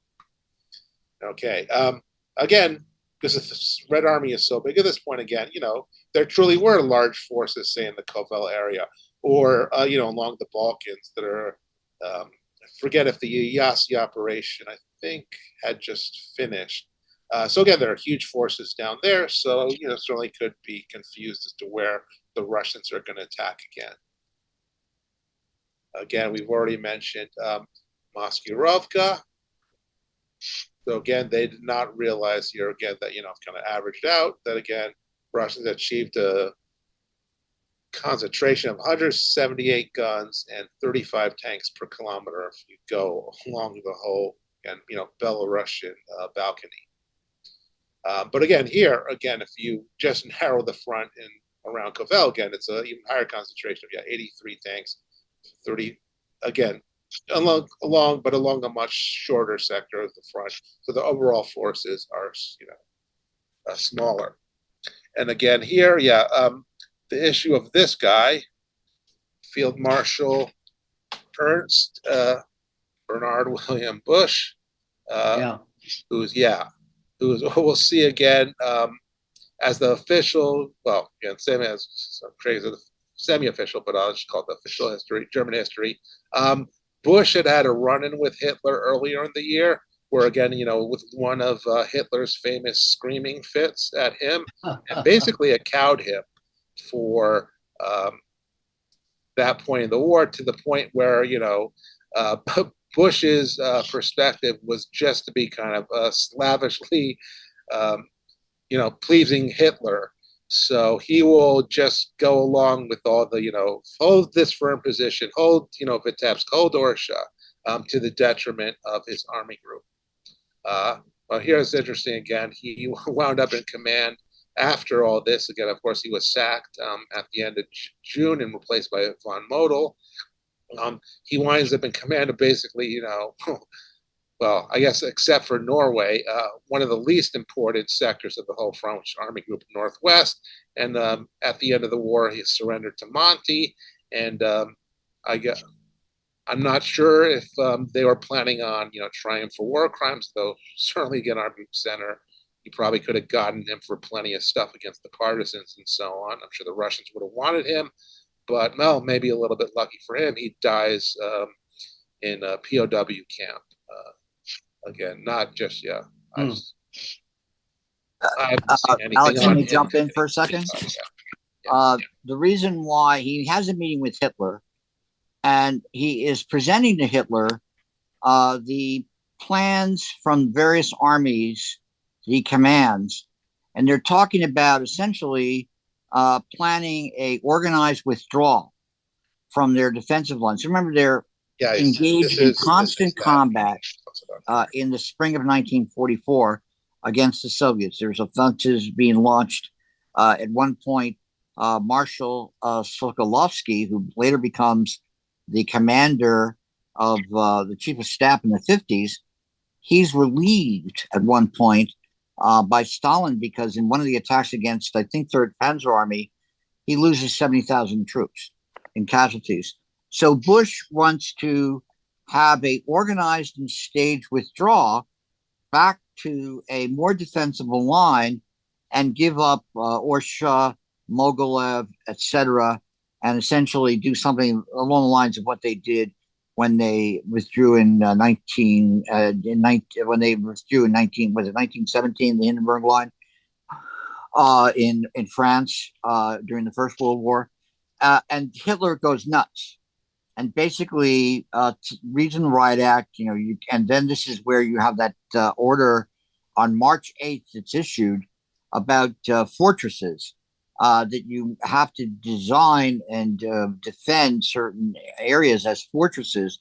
And in the case of Orsha, Mogilev, Bobruisk, and other places along the lines there with the 3rd Panzer Army, the 9th Army, and the 4th Army, they make it so that you have to leave at least one division that's going to be defending that place, and optimally 3 or 4.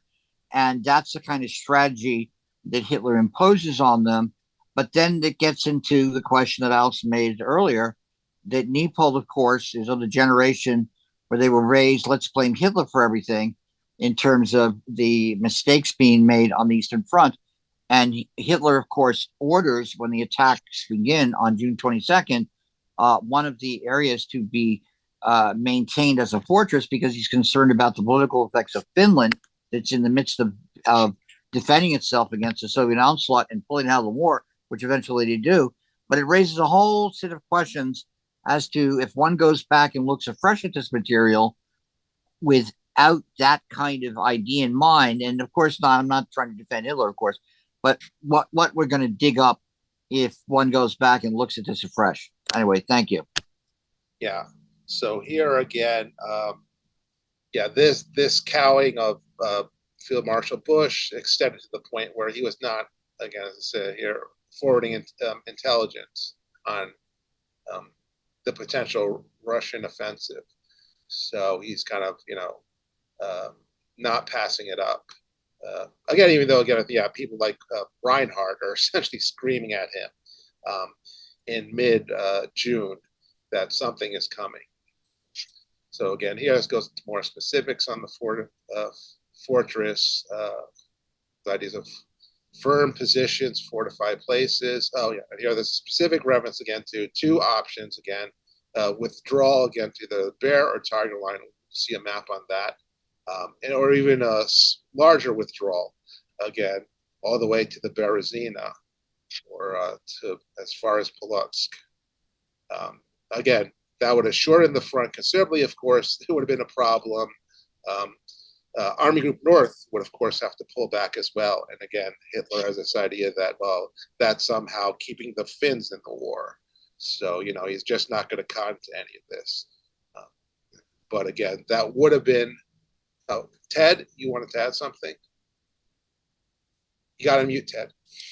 Yeah, no, I just want to say that in this analysis we're getting from the German doctrine, do any of these have any possibility of succeeding? Are they arguing that these might have helped significantly, or do they just accept them as possible? Whichever, I mean, anything, we'll see again, almost anything would have been better than what they actually did. Okay, I just wanted to see if there was any analytical, if they'd analyzed. I mean, again, it's, well, I suppose, one can war game these things. No, it's counterfactuals. I understand that's always an issue. But I think there's, one or two specifically on Bagration. But it's very good to see that there were alternatives that considered, and that's the fundamental for me of any kind of pulling back the 250 kilometers, that would have significantly shortened the front, and obviously would have you'll be withdrawing to, I think, to prepared positions again with these, which basically don't make any difference, because basically the Russians just smashed through each of them, because the Germans are just running for their lives, are being surrounded. So until late June, when German resistance with Model back in command starts to stiffen. And even then, again, we'll see again, almost immediately after Bagration begins, literally like day plus 2 or 3, the line is broken, and we're start dealing with again, huge gaps in the between the different armies, and huge holes in their line that, again, the massive Soviet mobile forces can exploit, which again, we'll just basically get through, the planning and intel today, I think, and obviously we'll spend a lot more time on the actual operations, when we get the chance. Well, thank you very much. Again, I appreciate taking my interruption. Again, the theory behind all this again is, and it has worked somewhat again, again, as Jim said, kind of in earlier, look earlier in what goes on in like January. Again, some of these fortified locations do manage to stop. I think Glantz has a nice book on, I think it's the 44 Romanian attempts to break into Romania by the Soviets. I forget, further south again, kind of that established again the, kind of Kovel salient. But again, that was one of these failed operations that Glantz talks about, that, Russians suffered a lot of losses, and didn't, make too many gains. So, it was working for some part of 44 and 43. So you could, it's not completely crazy to think that, you could use fortifications to slow or stop the Russians. But again, it's just, Alex, Steve, David asked, is there maps? What I put up there is an atlas that David did that basically Gary scanned. And what it has is 64 maps on Operation Bagration. You might have to rotate the maps and put them into order. But if you start to study them in detail, you'll start to see, what occurs in this operation. And I recommend people just downloading that and keep it for themselves as a reference point as we go into this issue in greater depth. Go on, Alex. Yeah, I also will recommend, of course, Rob 𝐁𝐚𝐠𝐫𝐚𝐿. I think that's his. He did the Eastern Front Osprey Atlas, which is excellent. Obviously, fewer maps, but again, they're very nice and in color. And those covering Bagration are also, quite good. Again, obviously on a bigger scale, doesn't show, such level of detail that we'll get with the Ostfront maps, and not focused just on that. But again, those are worth looking at as well. All right, so here again, so this kind of backs up what Jim was saying again about, their security contingents, which again are relatively small, regiment, a battalion or two. But again, the planning here, and this again is, from a late March document here. So they're counting 1 to 3 divisions, again, usually average about 2 for each one of these locations. Again, obviously, Orsha, Mogilev, Bobryansk, Minsk, and Baronovichi are all going to be in the path of Bagration. So, and of course, we can add Vitebsk as well, again, with 3 divisions. And again, so those are troops that get wasted or sucked into defending those locations. And we'll see again, Army Group Center and Hitler wind up insisting on, defending those positions, even after it becomes obvious, well, they're totally surrounded, for example, with Vitebsk. And the only hope of saving any of those troops is to, order them to break out, like what happened in Stalingrad. But, Hitler will be insistent that, this will gain us, a few days or 5 days or 7 days. And we'll, will win us time. Again, of course, we'll see it does not happen to be the case. But that's what Hitler in particular, were thinking. Why to justify these? Okay. So again, Bush went along with all this. He supported it here. So again, here's an interesting quote from Reinhardt against the fortified places. That's crazy. It's madness. Combat methods that caused enemy defeat in earlier victorious campaigns, but whose correctness in the present circumstance one cannot in all conscience be convinced. Of course, he's absolutely right on. Okay. So again, and here's again a contrast into mobile operations, again, mobile defense versus, again, rigid defense. Remember where Hitler's military experience is, the Western Front, static front of World War I. So of course he thinks, static defense and holding on. In particular, again, there's a reference to, again, as Jim said, to a particular point in 1917 where actually the Germans pull back, and basically the withdrawal was seen as, it was badly done, and there was confusion, and the Allies, the British and French, were able to get to advance, to hurt the Germans because the withdrawal was badly managed. So Hitler is having those kinds of things in his mind, again, from his own personal experience, even though he's just what it's not was a corporal, of course, but he had that experience, and so that's in his mind when he believes that, again, fortifications will stop the Russians. Hey, Alex, here's a little interesting tidbit for you. I've been reading Ulrich Volker's biography of Adolf Hitler, and reading about Hitler's early life, which I don't know a whole lot about, and he was a total loser before World War I, and the war changed him and gave him some respect. I mean, as a lowly Gefreiter, or whatever he was, he was awarded the Iron Cross First Class, which was highly, highly unusual for just a rank and file soldier. And the irony is, he was awarded it by a Jewish lieutenant. But one of the things that Volker points out in his book that is so amazed me, Hitler was just, okay, we all know what the dude did, okay? I'm not whitewashing him.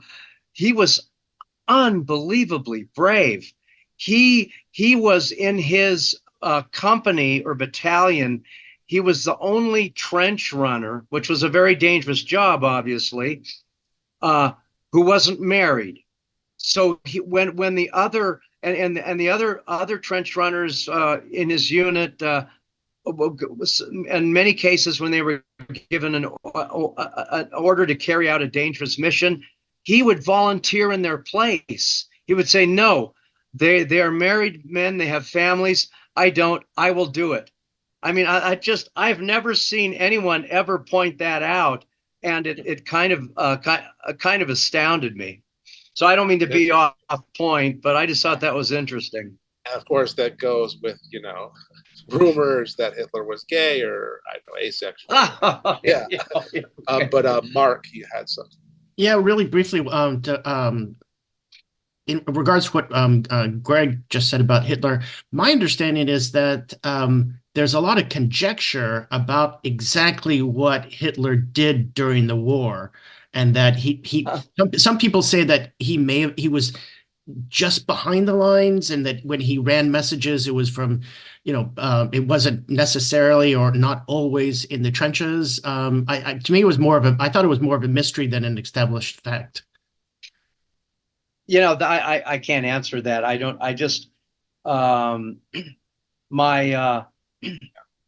My grandfather, on my maternal grandfather, was a trench runner, and he fought with the 89th Infantry Division in the Argonne Forest.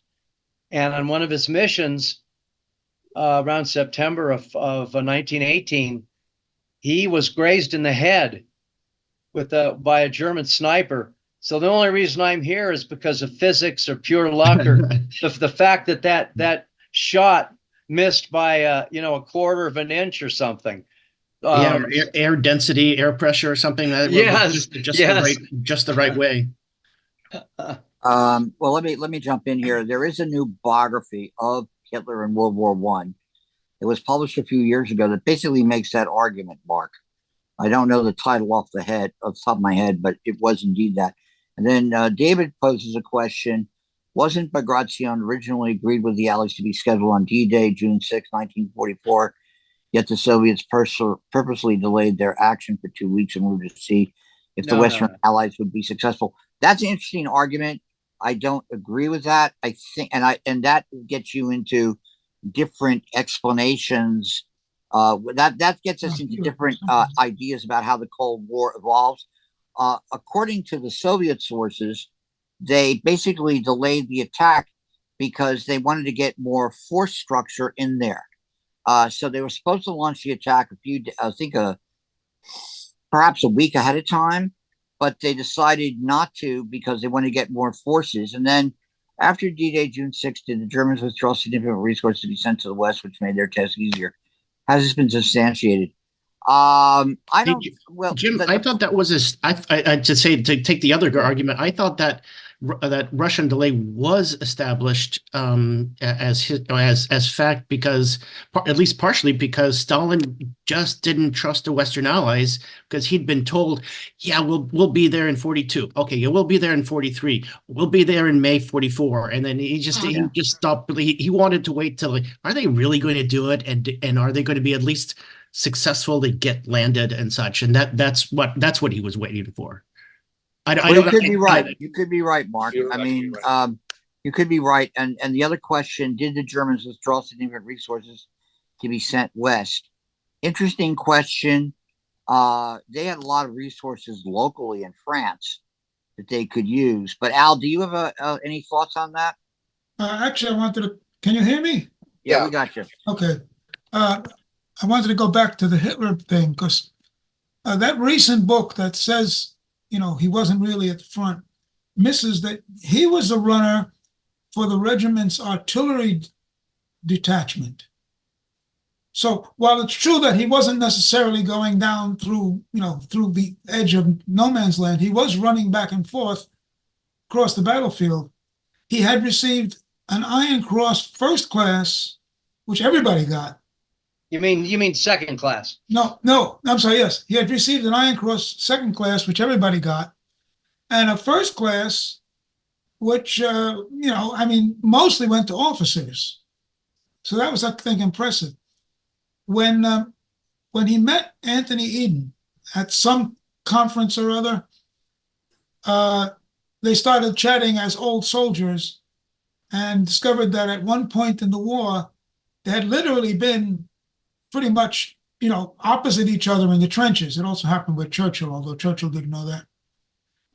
And Hitler got really energetic and was drawing sketches of the front and whatnot. And Eden said that he remembered that this was very accurate.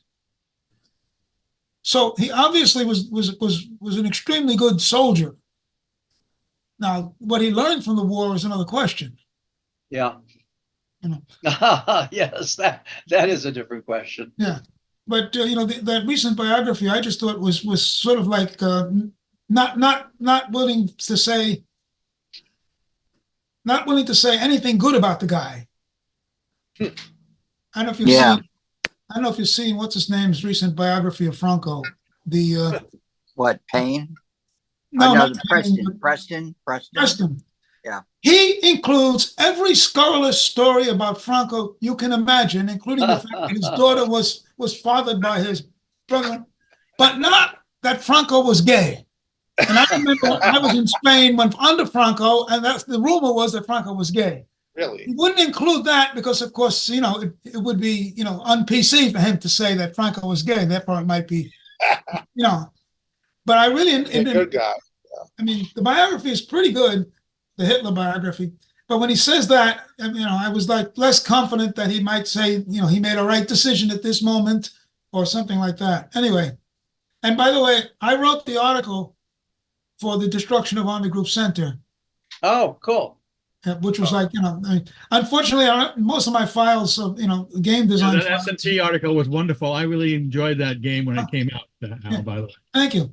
Did you wrote an game? article in Strategy and Tactics magazine? Yeah. That's the one he wrote, yeah. Oh, because that's very interesting because I'm out here in Tehachapi, California, and I'm like 50 miles from Bakersfield, where Decision Games and the parent company and Strategy and Tactics is located. And I published a little thing in I think with about 45,000 words in their quarterly in May of last year on Guderian's Panzer operations in Russia.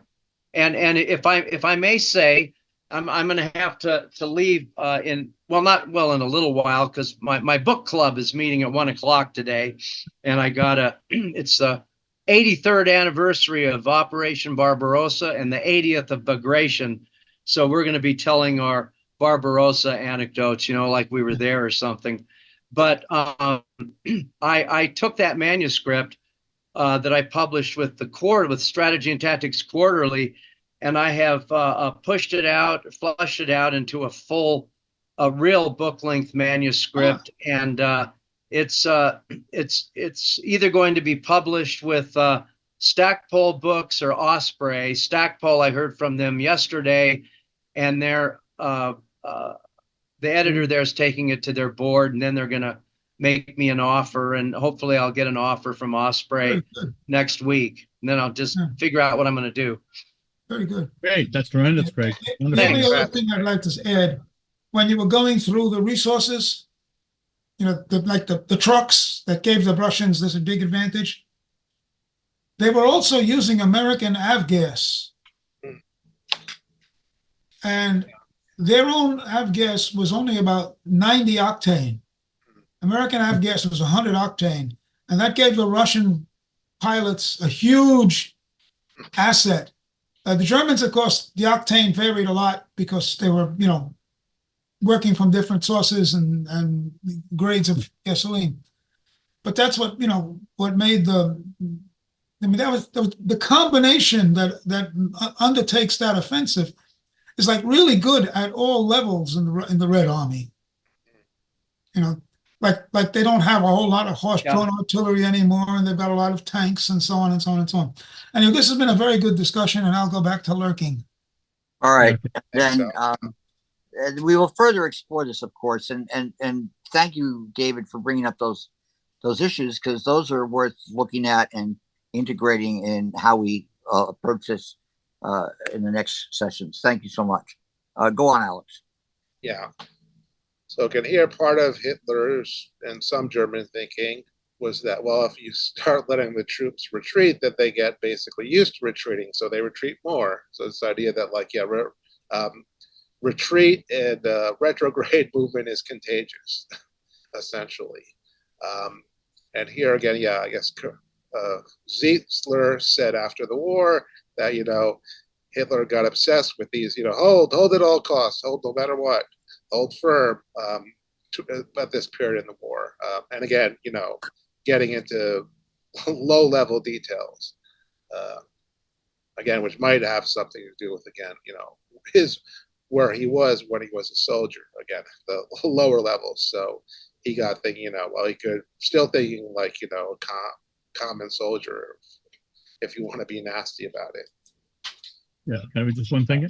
Look, may I just say one thing on that point? If the Japanese had the same general doctrine, well, they decided to solve that problem by putting soldiers in positions from which they couldn't retreat. And so basically they like sacrifice stones and go, the Japanese military garrisons in the Pacific. The difference in China was significant. It's very different in China. We did talk about the fact that the Operation Ichigo began at this approximately the same time in the summer of 44. But I just wanted to think that there is a sort of truth in that idea that there is a majestic drawing to withdraw when you start withdrawing. It's much easier to go back than it is to stop and turn around. I think. Well, and it's an interesting point, Ted, and the Russians early in the war, in some cases they literally chained their soldiers inside their bunkers to their machine gun nests or whatever kind of weapon they were firing, literally chained them so they couldn't get out. Well, in North China in 1937, that was a problem for the who? Forces fighting for China. Okay. Fact, the Japanese deployed what is it they call sneezing gas. It's a kind of to attack those positions, because the Chinese, even if they were wounded inside, they were chained and couldn't withdraw, and so they would cough themselves to death. That was the idea in some of these attacks. And that's literally it's in the Japan at War. My God, talk about it. But the reality was that there are many Chinese soldiers, and it shows up in Japanese war films, and it's also sort of expunged from nationalist histories of that period, or the national references of the period. But American observers saw the same thing. Yeah. All right. So again, there was the potential again for more mobile defense, and here they point to the success of what happened at the Silo Heights. Again, Zhukov did, of course, eventually break through, but at a very stiff price. So again, they could have done something, but and here again, the obsession with the fortified places again here again is supposed to have led to a so-called encirclement psychosis among German soldiers. I suppose there may have been some thought as to why not to retreat, disobey orders, that maybe you could even get shot by on Hitler's orders if you as a regular soldier doing on your own. Okay, and I guess certain places like Vitebsk again, I guess for whatever reason again, Hitler I guess had this idea that there was some propaganda value, and that if there would be some kind of effect if you heard it had been lost. And other locations that this would have effect on the home front morale, but also on international I guess morale. The Allies would get bucked up that the Germans are losing, they're falling back, etc. Okay, so again, the most important thing again is Hitler's mind, I guess, is that that maintain these bridgeheads again, because again they were going to beat them in the West, and then switch over to the East, and just basically they were going to conquer Russia once they dealt with the British, Americans, and of course Canadians. Well, I'm not sure Hitler would have thought much about at this point. All right, so now we're getting into actual forces. So again, it's about over 1.25 million troops. Again, huge, 24,000 cannon, 4,000 eventually fighting vehicles, 2,700 tanks, 1,300 assault guns, 6,300 aircraft involved. Okay, 5,300 medium and short range planes, including fighters, and 1,000 long range bombers. Again, we'll see again another 400,000 were added with the introduction of the left wing of Belarusian front as things moved westwards. Again, here this was 5 armies and another armored army, or tank army. Again, so that's another 8,000 artillery guns, rocket launchers, another 1,700 tanks, 1,400 aircraft. So numbers, division numbers are 172, and again another 24 added through end of August. So again, these are huge forces. Here's an idea of the Army groupings. The mobile reserves, you see again there, the kind of frontline rifle corps or divisions. Remember again, Soviet divisions, I think around maybe like 6,000, 8,000 for the bigger guard units at this point. I think it's about 200 tanks for a guard, or for a tank or mech corps. Again, 5th Guards Tank Army is going to be over 500 tanks. I think, 3 corps armored or tank or mech corps underneath it. So again, here again, you see again, each of the fronts has at least a tank or mech corps attached. In many cases, again, a whole mechanized cavalry group, which again had been, introduced, I think, starting in 42, and are getting more and more successful. Although we'll see, I think these guys again, 3rd Guard, cavalry and mech corps are eventually divvied up and sent on separate missions. So again, total forces again, once you have, reinforcements, it moved up to, again, 2.5 million. So that's almost half the entire Soviet force, Red Army forces on the Eastern Front by that point. Again, it gets up to 45,000 guns and rocket launchers. We reached about 6,000 tanks and assault guns, 7,000 aircraft. So these are huge forces to keep in mind. Oh, and again, my friend Vava and probably Victor would not want us to forget the 4 Polish divisions who are in 1st Polish Army that are also used in this operation. All right. So here now we get into the German force structure. All right. So total strength was supposed to be 800,000, but again, real strength again is 486,000 from the German records. So again, here again, well, where do those 363,000 troops go? Okay, there are different forces again. Yeah, paramilitary auxiliaries, the field training division. 18,000 men on leave, 7,500 sick or wounded in hospital.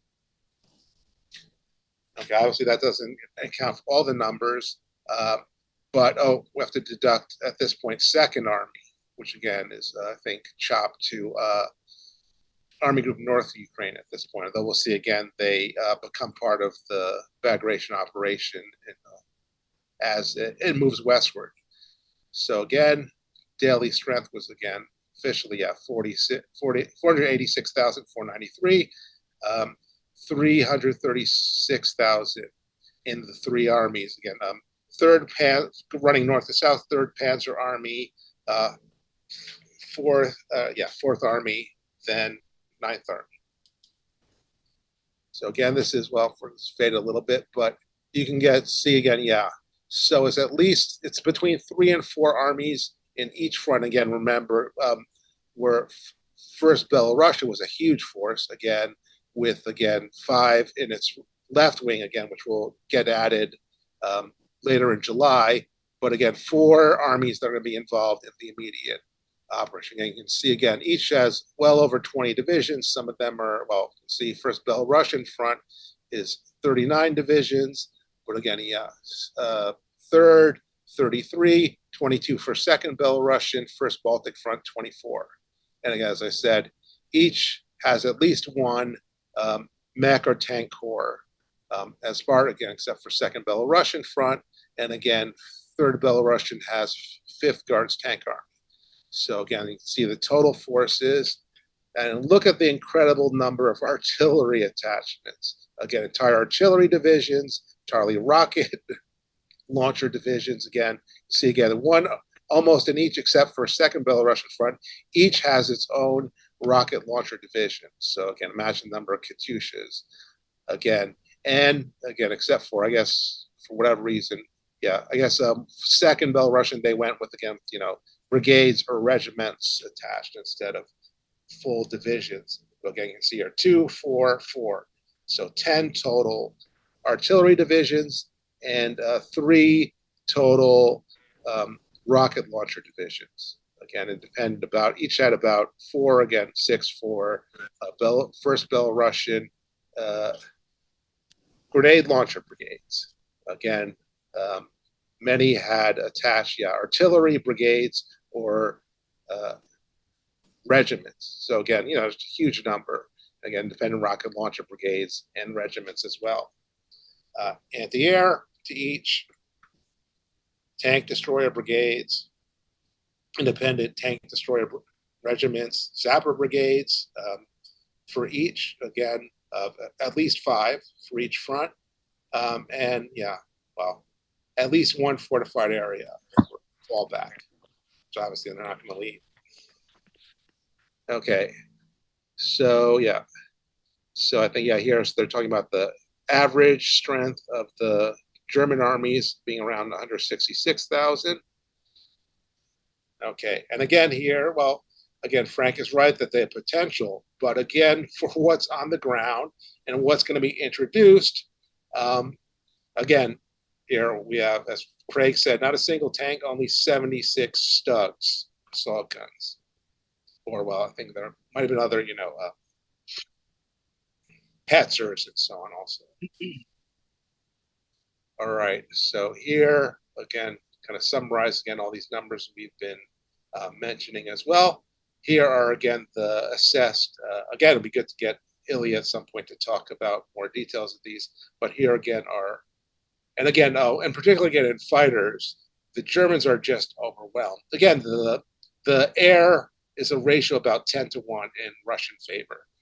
But again, somewhere I think though it's maybe like 100. It's a little over 100 fighters I think the Germans have for to defend Army Group Center. So again, 20th Panzer is the only Alex, tank 40 fighters. 45. fighters. Okay, yeah. So even less than I thought. Yeah. So again, here again, each has recons, night bombers. Again, to mention again, 1,000 long-range bombers. Again. So and again, the total is over 6,000 aircraft. So that's I guess the long-range bombers were not. I guess we're at a higher level, so they weren't divvied up amongst the army. So again, each, as you'll see here, again, each front had its own air army attached. Okay, they're huge, forces compared to what the Germans have. So here is listing of German divisions on the front line, breakdown of the Army Corps. Again, remember at this point, again, a Panzer Corps didn't necessarily have, sometimes they would have maybe, let's see here, Panzer Grenadier Division. But again here, 41st Armored Corps doesn't have a Panzer Division. So again, that was weird. And again, some have, task forces or, a comp group kind of situation here. Corps Detachment E is actually basically about a division size force. Okay, you can see again, we'll see again, first Hungarian Cavalry Division will eventually wind up fighting later on as part of Bagration. So that was there, of course, again, in theory, again, if I think most of the Hungarians were further south, but I suppose you could have brought them in. Again, here, this is that field training division that got mentioned. Yeah, so total number of tanks, 118, and a few more assault guns. Again, obviously, in terms of mobile defense and mobile operations, assault guns are, in a mobile battle, are much less useful. So you really need tanks in that kind of situation, which they, again, don't have available. All right. So here's, so here's, Second Army, and again, the three armies under center, So again, that's how we get to that full strength of 486,000. Again, so here are the German numbers for guns, and about 2,500 for what's going to bomb in Bagration, and for 377 assault guns, 452 in the entire Army Group Center, and 602 total aircraft. So again, we'll get into a minute. We'll see the force ratios, which are pretty incredible. Okay, so again, 1,300 of the artillery systems were field guns. Here again, at this point, so not every infantry group would have had a machine gun. So obviously there's some issues with equipment for the Wehrmacht at this point. Here again, there's so much ammo that the Russians are pumping out. Again, maybe a little bit of an echo of what's going on in Ukraine now. But again, they actually use 2 rolling barrages at the beginning of Bagration. So I guess, one line, and then another one, you can imagine, rolling forward. And, again, you can read in German accounts the kind of intense, huge, hurricane bombardment that the Russians are able to do to them at this point in the war. Okay. Again, we are of the kind of demechanization or demotorization of the German army as well. In comparison, okay, So again, here, this is the strength. Okay, so it's 124 fighters. Again, 48 night fighters. Oh, sorry, target strength, but actual is 104. 99 recon tactical, 44. Again, that obviously backs up that, again, there's inadequate air reconnaissance at this point. Ground attack only 115, I guess. Night attack aircraft 81, 434. So again, almost half of the planes are bombers. Obviously, key number again is that number of fighters is just, let's go back to compare number of Soviet, So all right, So that's over. Well, so it looks like close to 1,400 fighters on the Russian side versus 104 for the Germans. Again, 61 on the operational. So again, these are that's a 14 to 1 ratio of fighters. So you can imagine again, total, not air supremacy, but certainly an air superior, quite a air superiority for the Russians would have been over the entire front. And again, there would have been many friendly Luftwaffe planes to, buck up morale for the Germans at this point. Okay, here again, part of the problem again, as they mentioned, is spare parts, lack of that. I'm sure it has also connected to the bomb, what's going on in Germany, the draining of forces to defend against strategic bombing. So again, here are the force ratios. 3.7 to 1 personnel, 9.4 to 1 artillery, 23 to 1 tanks, assault guns, 3.6 to 1, aircraft 10.5 to 1 in Soviet favor. Oh, and remember again, there are 150,000 partisans operating in the German rear on a huge, 1,100 kilometer front, 35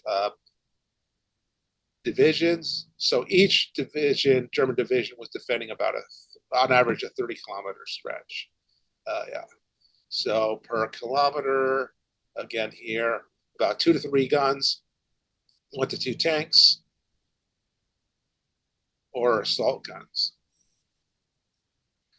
So again, the Soviets at this point are much better about focusing their breakthrough sectors. And again, you can of course read, a good thing on this is to read through again, Glantz's excellent book on Soviet deep operations and how they develop, again, how they get better over time. Hey, Alex, I am sorry. I hate to interrupt you on this, but Sure, no problem. I have a really important global news flash for everyone. Taylor Swift has it just came across my news feed, has just taken the stage at a location in the UK. So I just wanted to let everybody know that. Now you can continue. Well, and How are you going to say the and that's actually a good point to say that we should start to wind down, because obviously I'll just get we through. could go on for Yeah. another We're out 20 hours, Yeah. and we don't want to do that. We got a lot to share, and you know, the operations. I put that atlas up there. Start to study that, because that'll give you a better insight into what we're going to talk about next. Well, go on, Alan. You might as well wind So down. again, in the breakthrough sectors, again, they're averaging 356. I mean, you can imagine again how, this makes what again is going on in Ukraine now look like, patty cake in terms of the concentration of artillery fire. Again, 83 tanks or assault guns per kilometer front. Those are insane numbers. Again, which the Russians were able to attain at this point in the war. They're getting good at these kind of breakthrough operations. We'll see again, they're very successful on the day. Okay, again, a lot of Germans still in Normandy, etc. Mind that. Okay, so again, they put it, well, again, obviously there's a little typo there. That should be 23 to 1 advantage. Is they can give you some nice graphics here. So planes, guns, etc. Well, artillery. So let me just, Let's stop right here. Go just finish up with some of Leopold. Alex, again. if I've got so much material on this military planning stuff, and you do too, that and plus there's all this stuff to go through on deception operations. So let me just throw up. All right. Go on. Just to visualize again what the Soviet plans were again. So this again is back in May, the original. So again, they're kind of thrusting through Vitebsk and Zlobin. Again, Minsk was always, and then Dechno were again here.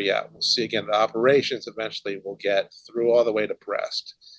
But here again later on here,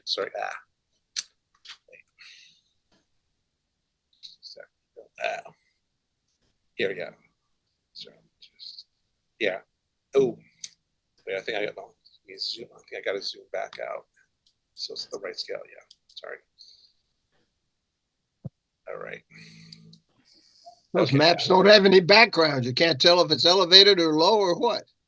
So again, that's the eventual operation. So again, basically 2 pincer movements on Bobryansk, which are successful. Vitebsk, again, thrusting through. Again, as you see, is they have more axes of advance and more kind of So again, aiming eventually at Minsk, which they reach in early July. And so this was phase 1 operation. Then they're follow through again all the way to Grodno and beyond. So again, these are the dates that the Russians reached. Again, they reached Vilnius, Grodno. So again, Mogilev also was to be encircled, and here, sorry, let me zoom in on this. So this again is the actual from Leopold's maps, which again are very good. So this is the situation on the day of June 22nd. Obviously, he's leaving some stuff out of. All right. Let me just stop it right there. I just want to share the maps from David, and then we can take questions, comments, because this is a lot of stuff to go through, and I knew that between the two of us, forget about it. Let's see. I'm going to stop the share. Okay. Now, these are the maps from his atlas, and I'm just going to show 2 of them. This is sort of, again, Alex is going through this. This is that option that the Maskarovka intended to reinforce And frankly, it made sense to have a strategic thrust across there to cut off both Army Group North and Army Group Center. It'll come up later as an interesting question. Again, it shows you that the primary documents of this battle are fresh to go through in terms of looking at it. Here, of course, is the option they take.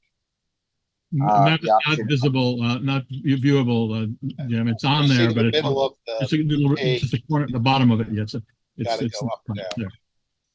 Okay. It's not viewable. Oh, it's there, but it's only It's cutting the off bottom the eighth and middle the of top the eighth of the next one. Okay. You got to make it out. If you Still could isn't there? reduce the magnification or whatever, I don't know. Okay, hold tight. I know how to. We'll make sure she knows about you. All right, let me just show you these maps here, which are from the from what David put together. That's what you sent. Here's these maps from David. Now, Okay. this is the you guys can see this?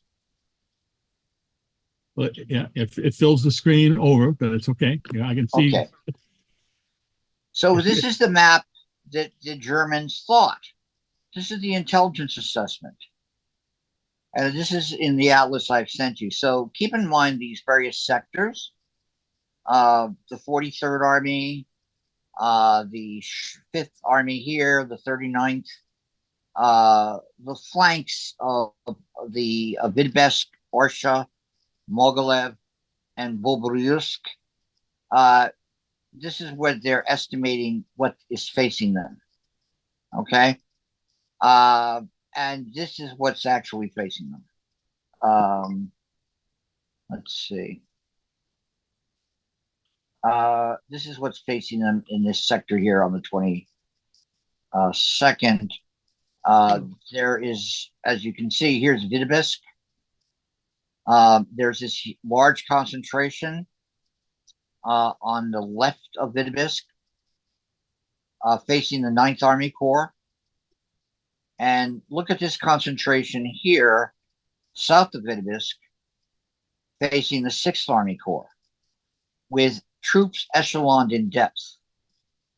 This is the 3rd Guard Mechanized Corps. Back here is the 1st Tank Corps of the Red Army. And these are the primary attack sectors that they will execute to essentially envelop Videbsk. This is the actual deployment around Orsha. Maybe I can blow that up because that might be less visible. So here's a concentration. If I went back to another map, you'd see that basically this buildup is not detected. And here is it posed to attack north of Orsha. And here's the concentration opposite Mogilev, a breakthrough concentration. And finally, the map of Bobruisk for the south. You can see that the Russians have a concentration to the east, northeast of it. And then look at this heavy concentration south of it. A large force concentrated. And the point that I was going to make before Frank left off in a huff was that, you know, the issue of the strategic deployment of the armor is an interesting question. And I think that's one that I'll try to get into further depth. And certainly the questions that that David is raising. But why don't we, you know, some people got a split, other people are willing to stay. So what comments or other things that people want to raise right now? Anything? You guys can unmute, please. Oh, I can't believe it. It's got so many big mouths. Yeah, it was great. I'd like to see Jim. I'd like to see that map, the German intelligence assessment, overlaid with the reality of what Russian troops were there. Right. Right. And then just, to have some abstract, some, or what do you say, summarization of, what was the percentage difference, by infantry, by armor, by so on and so forth. But one thing I thought, I know, but it's still kind of funny that the initial breakthrough was only just that reconnaissance in force, and that they weren't expecting that, and the Russians were able to be flexible enough to say, "Oh, it's working," which is what the Germans were known for.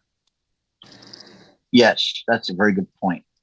Let me just show you a little bit. This is something. Jim, I think Brandon maybe wants to ask something. Yeah, go on, Fred.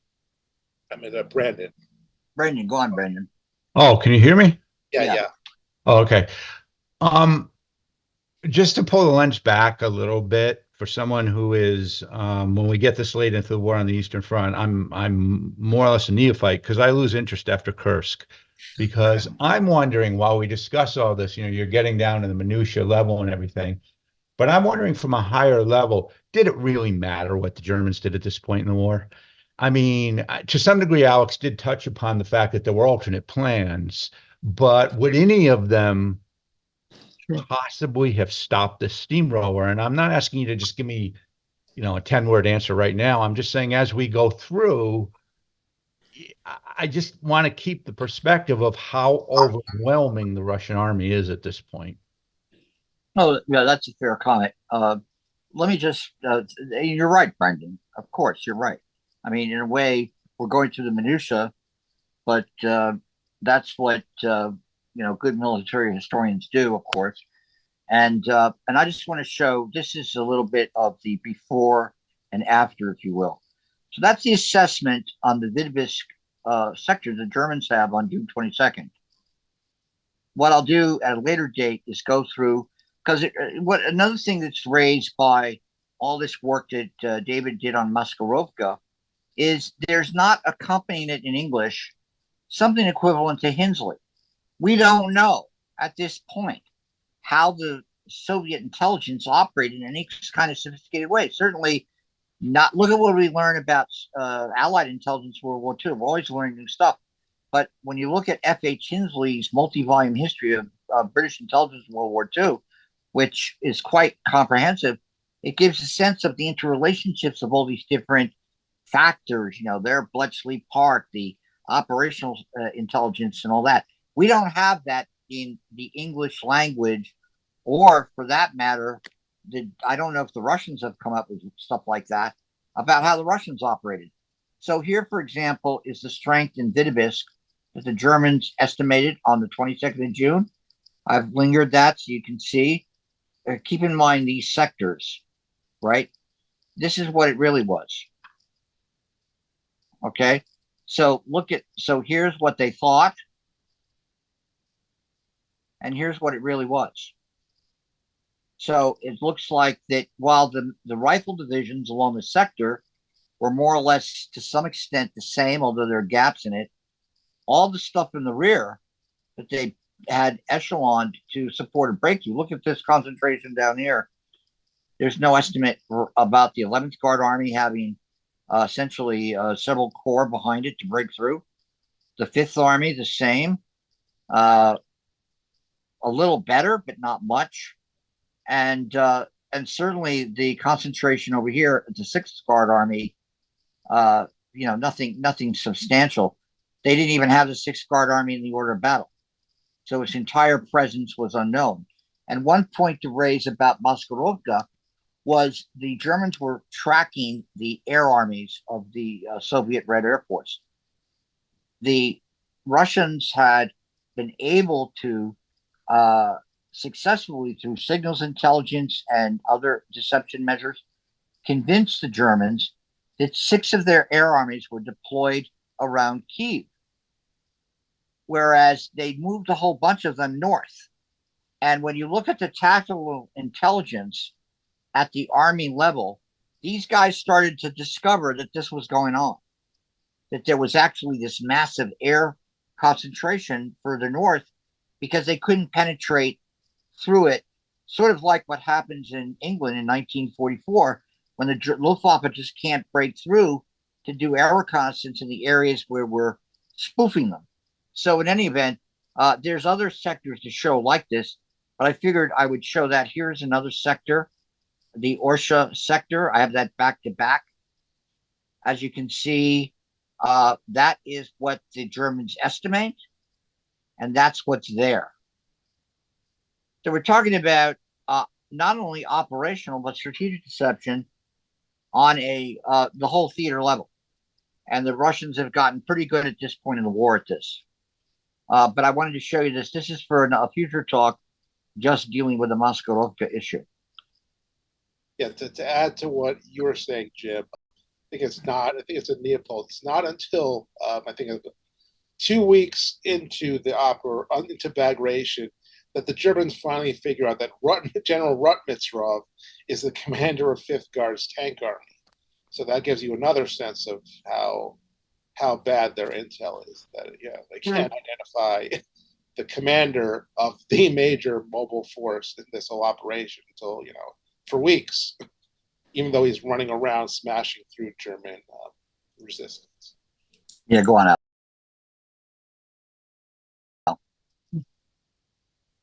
Did you want to say something, Al? I was actually wanted to go back to what Brendan was saying, because I think it's important. When was the war won and lost? You can make a good case for like October, November 42 on both wars. You have this decisive moment.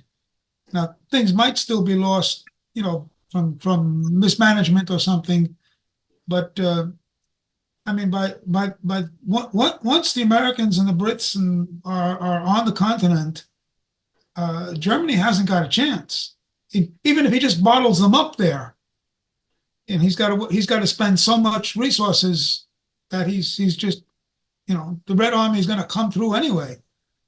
In World War I, literally a year before Germany surrendered, there was a staff conference of all of the Army Group commanders, Army and Army Group commanders on the Western Front in Germany.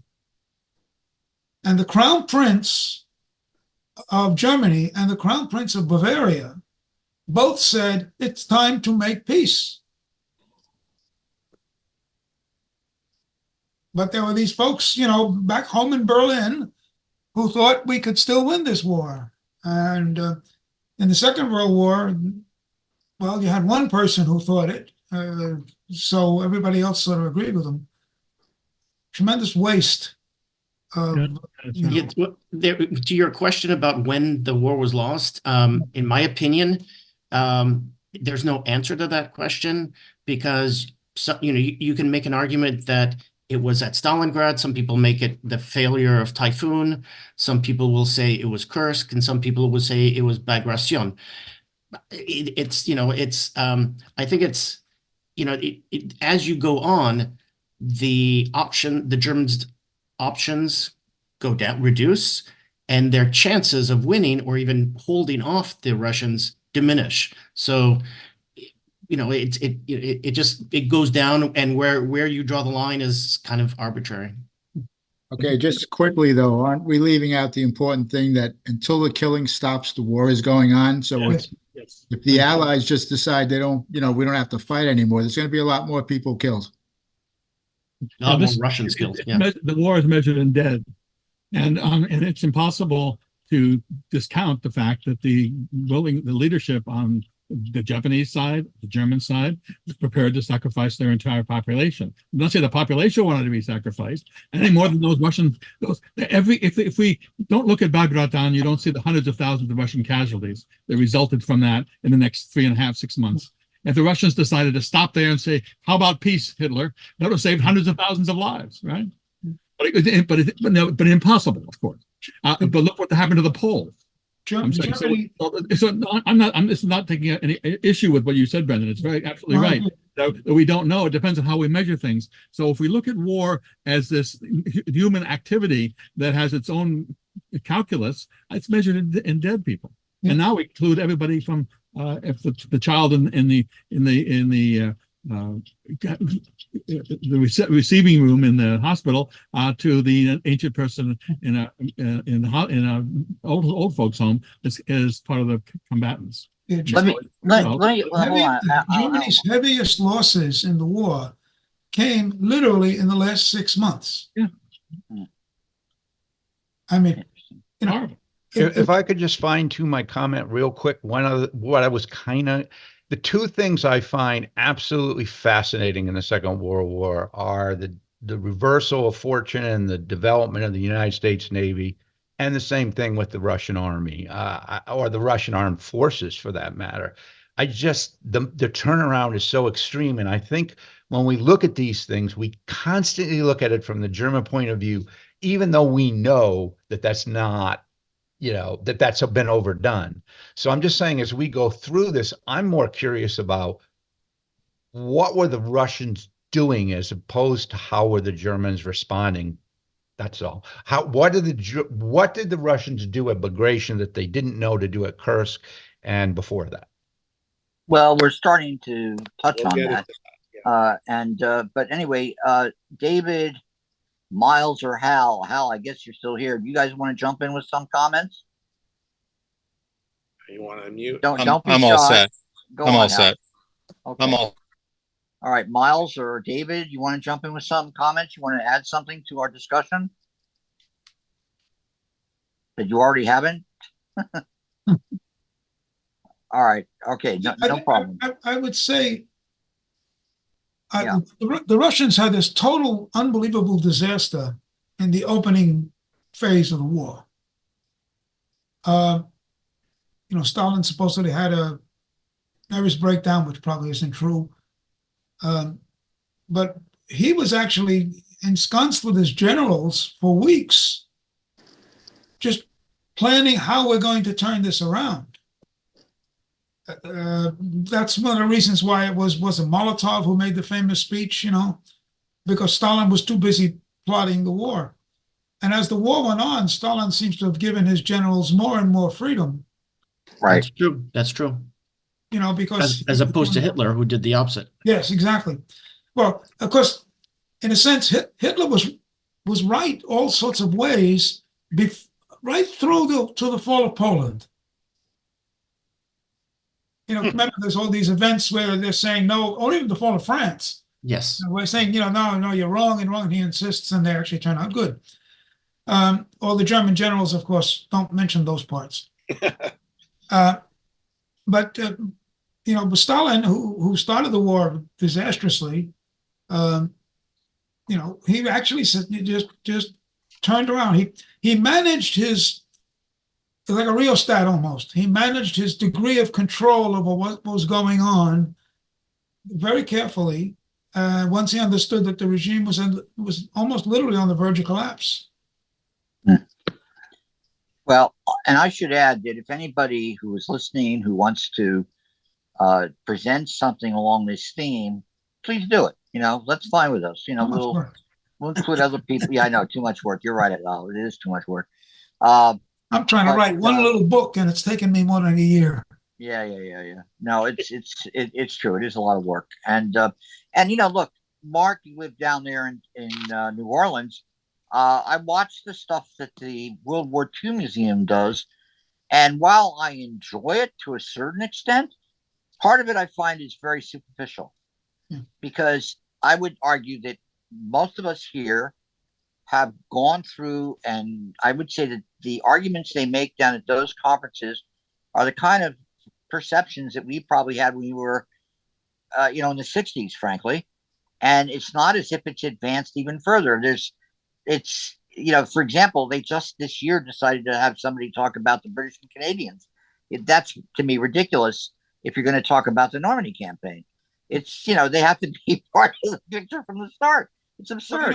I follow the naval stuff, and you still get people writing that, the battleship admirals were opposing the carriers and what. That wasn't true. They were just concerned that when this transition was going to happen, because if we go over to aircraft carriers too soon, someone's going to come with their battleships and shoot the shit out of us. And I mean, that literally happened several times in the war. People like to forget, HMS Courageous, or at Midway when the Japanese battleships were actually close enough for a surface engagement with the American carriers if they each had known the other was there. Right. It- You're going, Mark. I'm sorry, I didn't mean to. I Go on. would say, since you mentioned New Orleans, I figured I should probably pipe up. I agree with you in the fact that I think that there's a fault in that museum, and don't forget it started as a D-Day museum, and now it's a World War II museum. And I've been there a couple of times, and my critique of it would be that you can walk through all the exhibits and come away with the thought that the Americans won that war and everyone else was kind of, yeah, they were there, sort of thing. There's some stuff on the Eastern Front and such, but it doesn't say, nowhere does it say, to my memory, that it's that 3/4 to 80% of the German troops died in the Soviet Union side. It's ethnocentric, kind of skewed towards the American contribution. It's the same. Yeah, go on, Al. Al. Go on, Al. Same at the Pacific Yeah, War, that's right? I mean, the Chinese did the most killing of the Japanese Right. in the Pacific War. Can I respond? Go on, Al. Go on. Remember, it's called the National World War II Museum. That's true. And I think that's partially congressional funding. And so it's going to be an American-centric museum. Yeah. I mean, they do try to balance that with their international conference every year, although I think it's a little obsessively focused on the Holocaust, but I think that's why it's American-centric. I mean, it's got that title. It's got that title. It's pointed toward an American audience. Granted, a lot of the interpretations are dated, not all of them, but some of them.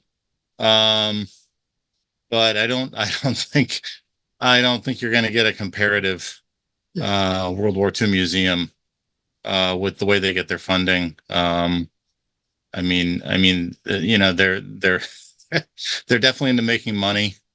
So that's going to put a limitation on them. They're not as interested in the scholarly as they are the popular and the public. Yeah. Well, and tourists who go there.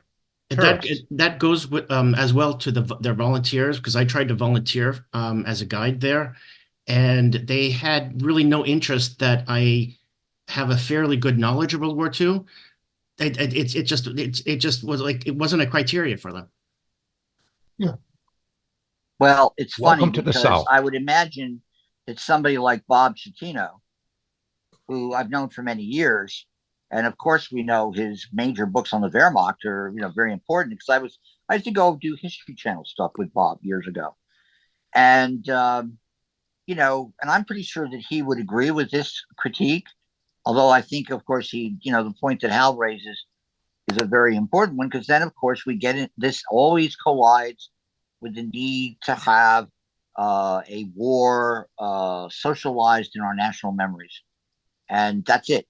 And so, critiques of, suppose, like if I do something on Normandy, I would be very happy to deal with the Americans as well. But I sure as hell won't do the kind of stuff that they do, because I know who the good authors are who in the past have written critical looks at what happened in Normandy. And I think of Bill Geisler, by the way, who's a good friend of mine that some people know. I know Al knows him. His father-in-law was in the 2nd Ranger Battalion going up Pont de Hoc. So, that kind of level of, like familiarity, I'm never going to disparage or deal with these kind of questions of, is the Eastern Front more severe than the fighting in Normandy? Well, of course, it's greater and more severe in the sense that it kills 27 million Russians. But is that to then denigrate the Allied contribution in the West? Absolutely not. So you want to have to balance these things out. And yes, indeed, they do conflict with national mythology and mythos making. That's what's going on with these battlefields. And, and I accept that, but I just, that's why we do this. That's why we're doing these kind of things. This was very good. Yeah. Anyway, so we'll continue looking at this. I know that Alex and I, because I had, as I said, I got 1,000 goddamn slides now worked out on this battle, and I'll refine them. But what I really want to do is have Ilya come in and talk about the Red Air Force. He can do that far better than me. And have Steve come in and talk about the armor situation, because his little Osprey book is very good. Now, again, I always tease him at sort of techno porn, but there is a attraction to techno porn, as we all know. We talk about these things. And David raised some very interesting questions that deal with, I think, of Wojciech Masny's book about Stalin's foreign policy during World War II and the variations of it and where we're at in terms of our understanding of the politics of World War II. I should add that on the 30th of June, we're going to do a big thing with Stayhill on Barbarossa. Awesome. So he's going to come and do that. And then I wanted to also begin to do the kind of things we were doing during the pandemic, which got sidetracked because of Zapad 21. And that is when we were taking the JCS documents on all the strategic conferences and basically going through them very carefully and talking about them out loud. And they have all that stuff up on the JCS history website. And the one that was up to examine was Casablanca.